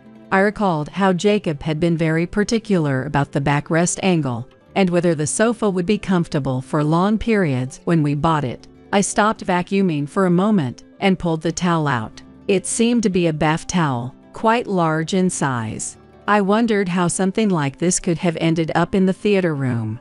It wasn't the kind of thing that could just fall in here by accident. It looked as though it had been shoved under the sofa. Sighing, I began to fold the towel, but at that moment, I felt a chill run down my spine. What is this? There were red stains scattered across the towel. For a moment, my mind froze, unable to process what I was seeing. Because those stains, no matter how I looked at them, were blood stains. This wasn't just from wiping a small cut. The blood covered a large portion of the towel. What is going on? I rarely come into this room. Jacob and April are the only ones who regularly use it. A terrible sense of foreboding welled up inside me. Come to think of it, April had been getting hurt a lot recently. She had excuses, like tripping during tennis or accidentally hitting herself with the racket, but the injuries were happening far too often. And then the memory of her dark eyes from last night, just before I fell asleep, flashed through my mind. No way. Clutching the towel with trembling hands, I ran out of the house, barely able to keep myself from collapsing. April. I headed straight for April's school in a hurry. As I approached the school gate, I spotted April, holding her school bag and large sports bag as usual. Noticing my voice, April, who had been chatting with her friends, looked up with a delighted expression. "Mom, what's wrong?" She quickly said goodbye to her friends and came running toward me, and my heart swelled with affection. At the same time, seeing the visible scars on her knees and arms filled me with a burning anger. "Did you come to pick me up? I just finished club activities, so let's go home together." If something had really happened to her, I couldn't just let it go. I gently pushed April by the shoulder and led her to a shady spot away from the school gate, looking down at her bruised and battered body. "April, what's really going on?" April, noticing my unusual demeanor, looked at me with concern as I frowned with pain and worry. I struggled to calm my racing heart and lowered my voice. "It's fine if we go home together. But before that, I need you to tell me the truth." "What do you mean by the truth?" April tilted her head. I pressed my hand against my chest to steady the nervous pounding of my heart, looking directly at April. "Today, while cleaning the theater room, I found a blood-stained bath towel under the sofa." She gasped immediately. Her face paled, and she brought her trembling hand to her mouth. Lowering her gaze, she looked so pitiful that I gently placed a hand on her shoulder. "April, I'm always on your side. You're the most important person in the world to me. Please tell me what happened. Why was there blood on the towel? And why did you hide it? What really happened in the theater room?" After hearing my words, April remained silent for a long time. She seemed to be torn, unsure whether to tell me or not. But I stayed quiet, trusting that April would eventually open up to me. Finally, April slowly began to speak. "The truth is, I didn't watch a movie last night. I was practicing tennis with Dad. All those times we said we were going shopping or going to the movies, that was a lie.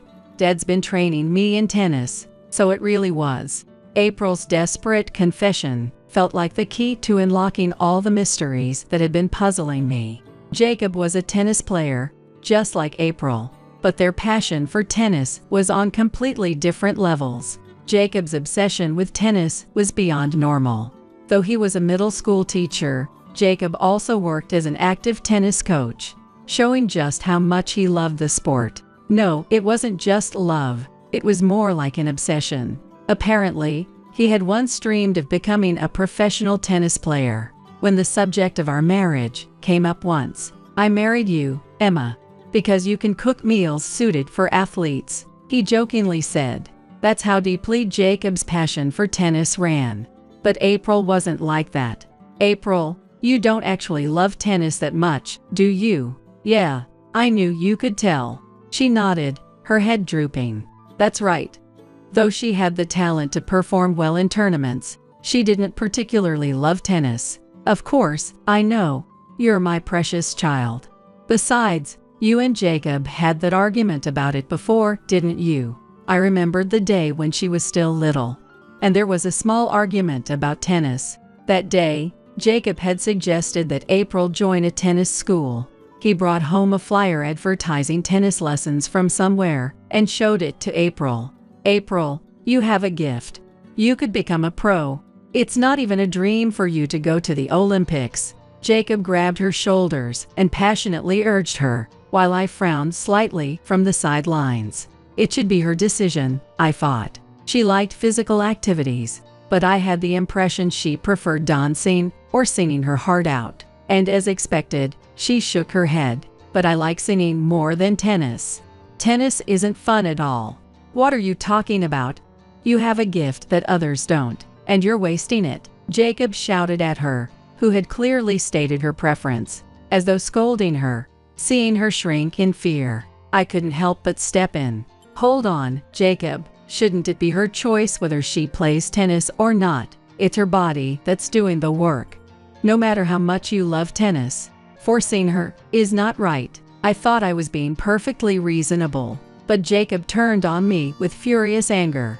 "Emma, you don't understand how incredible her talent is. Maybe she does have talent, but it's up to her how she wants to use it, right?" "Well, that's true, but..." When I calmly reasoned with him, he bit his lip in frustration and fell silent. He seemed dissatisfied, but I wasn't going to let him force her into anything beyond that. Jacob looked like he had given up, but she seemed to remember that incident vividly, and when she entered middle school, she joined the tennis club. Of course, Jacob had strongly encouraged her to do so. April had started it reluctantly. He hadn't given up. I spoke in a low voice, recalling the intense discomfort and unease from that time. I regretted not standing my ground more firmly back then. After I joined the tennis club, Dad stopped saying much, but before big tournaments, I asked him for advice. Since then, Dad has been taking me to the courts, calling it special training. As she spoke, April began unwrapping the surgical tape she had on her palm. Her hand was covered in burst blisters, with blood seeping through the skin. That's awful. Trying to keep my hands from trembling, I gently took her hand, careful not to touch the wounds. Her palm was in such a painful state that it was hard to look at. Dad sometimes talks about going on a date. Right, well, that's usually a sign that he's about to start one of his training sessions. At first, I was happy because whenever I played tennis, Dad would get excited and praise me. But recently, it's just been painful and miserable. I've started to hate even stepping onto the tennis court, she said, her voice filled with a bitter self-mockery. I remembered that last night, when they were supposed to watch a movie, Jacob had used the word date as well. What had seemed like a harmless joke at the time now felt incredibly malicious. I wanted to tell you sooner, Mom, but Dad kept stopping me, saying things like, if you tell on me, I'll get arrested, or other kids won't be able to participate in the tournaments. So I've been lying all this time. I'm sorry. He had not only forced her daughter into tennis, but had also threatened her. April bit her lip, her voice faint as she apologized. Unable to bear it any longer, I pulled April into an embrace. It's not your fault, April. You don't need to apologize. I felt overwhelmed with regret for not noticing sooner. Her gaze last night had probably been a silent cry for help. Even if she hadn't realized it, I had been ignoring April's SOS signals all along. I'm the one who should apologize for not realizing sooner. You've been so strong, April. I will never let him do this again. When I said that with firm determination, April finally gave me a shy smile, perhaps because she was happy to be praised or simply relieved. Jacob probably didn't intend to go this far initially. Sports are all about physical strength. There's no point in it if the body is broken. Yet he pushed April into brutal training that made her bleed. It didn't make any sense. Jacob's genuine desire to support April had somehow morphed into an obsession with the sport itself. Even so, I had no intention of forgiving him for hurting her. April, we're going to my parents' home for now.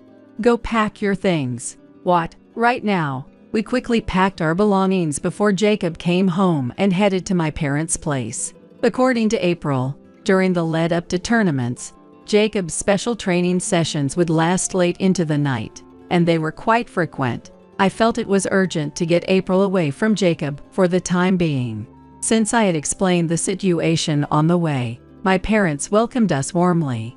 April, who had been so busy with tennis, seemed to genuinely enjoy reuniting with her grandparents. Even though there was no blood relation, my parents adored April, who was always so cheerful and sweet. But as the time drew closer to when Jacob would usually come home, April couldn't help but be on edge. However, the exhaustion from tennis and the mental fatigue from finally confessing her ordeal caught up with her, and she soon fell asleep. Leaving April in the care of my parents, I sat alone, contemplating what to do next when my smartphone started ringing. Of course, it was him calling. I took a deep breath to calm the storm of anger inside me before answering the phone. Hello, Emma. Where are you? Did something happen? April's not here either. It's the night before the tournament, and I don't know what she's up to this late. Jacob, while concerned about us, couldn't seem to let go of his obsession with tennis. That only fueled my anger further. I responded in a cold voice. Something happened, all right. April and I are at my parents' home now. What? Why? He sounded utterly confused. To answer his question, I spoke firmly. Last night's movie date was actually a training session, wasn't it? I heard him gasp on the other end of the line. His reaction mirrored April's earlier at school. And apparently, date is your code for starting one of your so-called training sessions. I also saw the towel under the sofa. You stuffed it there, didn't you? You've been faking shopping trips and piling on weekend training, making April bleed with your extreme practices. When I confronted him with everything April had told me, he hastily tried to cover it up. No, the towel is mine, but I just dropped it. I used it to wipe off a cut I got when I tripped over the side table. Jacob, have you seen the palm of April's dominant hand? It's red and swollen with burst blisters. I cut off his attempt to make excuses, leaving no room for him to argue. Don't think you can talk your way out of this. Finally realizing that his excuses were pointless, he fell silent. But in the next moment, he switched to his usual defiant tone. Emma, you don't understand. If April keeps this up, she'll definitely turn pro. She has incredible talent. I'm doing this for her sake. His stance seemed to be that he was doing it all for April. But how could something that she didn't want possibly be for her benefit?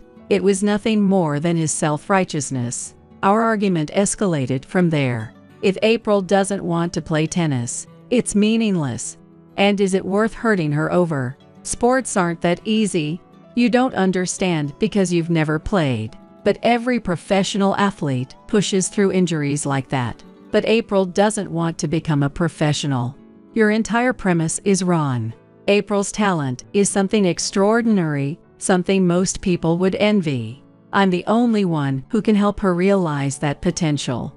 If she's left to her own devices, she'll waste it all. Hearing those words pushed me to my limit. I recalled the painful sight of April's blistered hands at school. Don't talk to me about talent. Jacob was only thinking of himself. What he was doing was imposing his own desires on April. Enough already. The person who envies her the most is you, isn't it? Had Jacob been standing in front of me, I might have slammed my hand on the table or even slapped him in my fury. That's how intense my anger was. Her talent is hers. It's her life, not something for you or anyone else to control. April is not a substitute for your unfulfilled dreams. If he truly cared about April, there was no way he'd make her bleed in the name of training.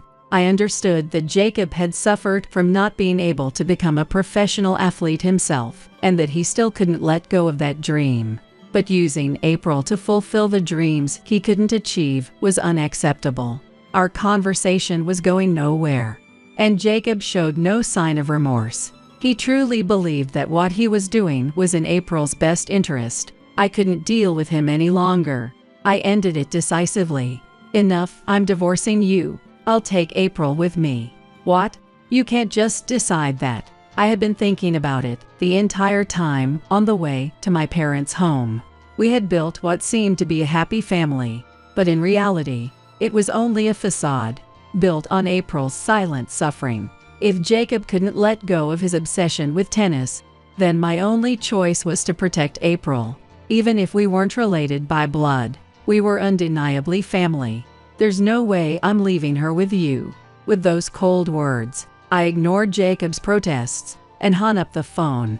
After that, I went through with the divorce. True to form, Jacob didn't agree to it easily, and the situation escalated to a court battle.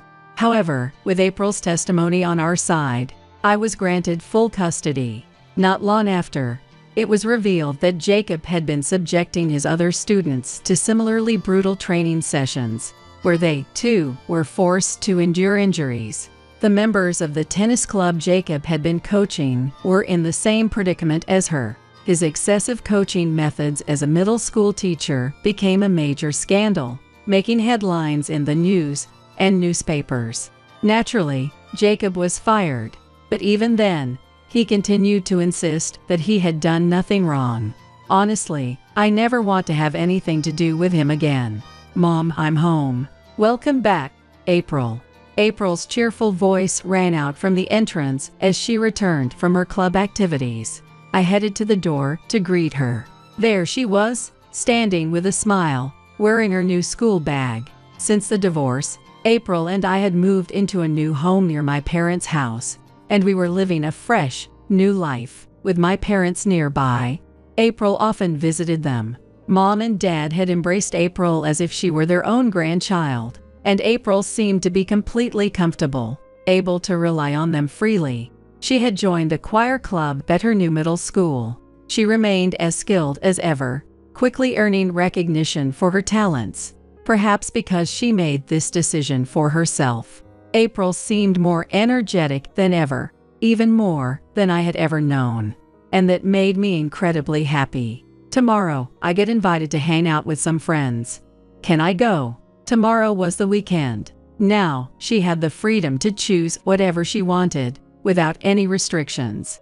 Relieved to see her making friends and settling well into her new environment, I smiled and nodded. Of course, have fun.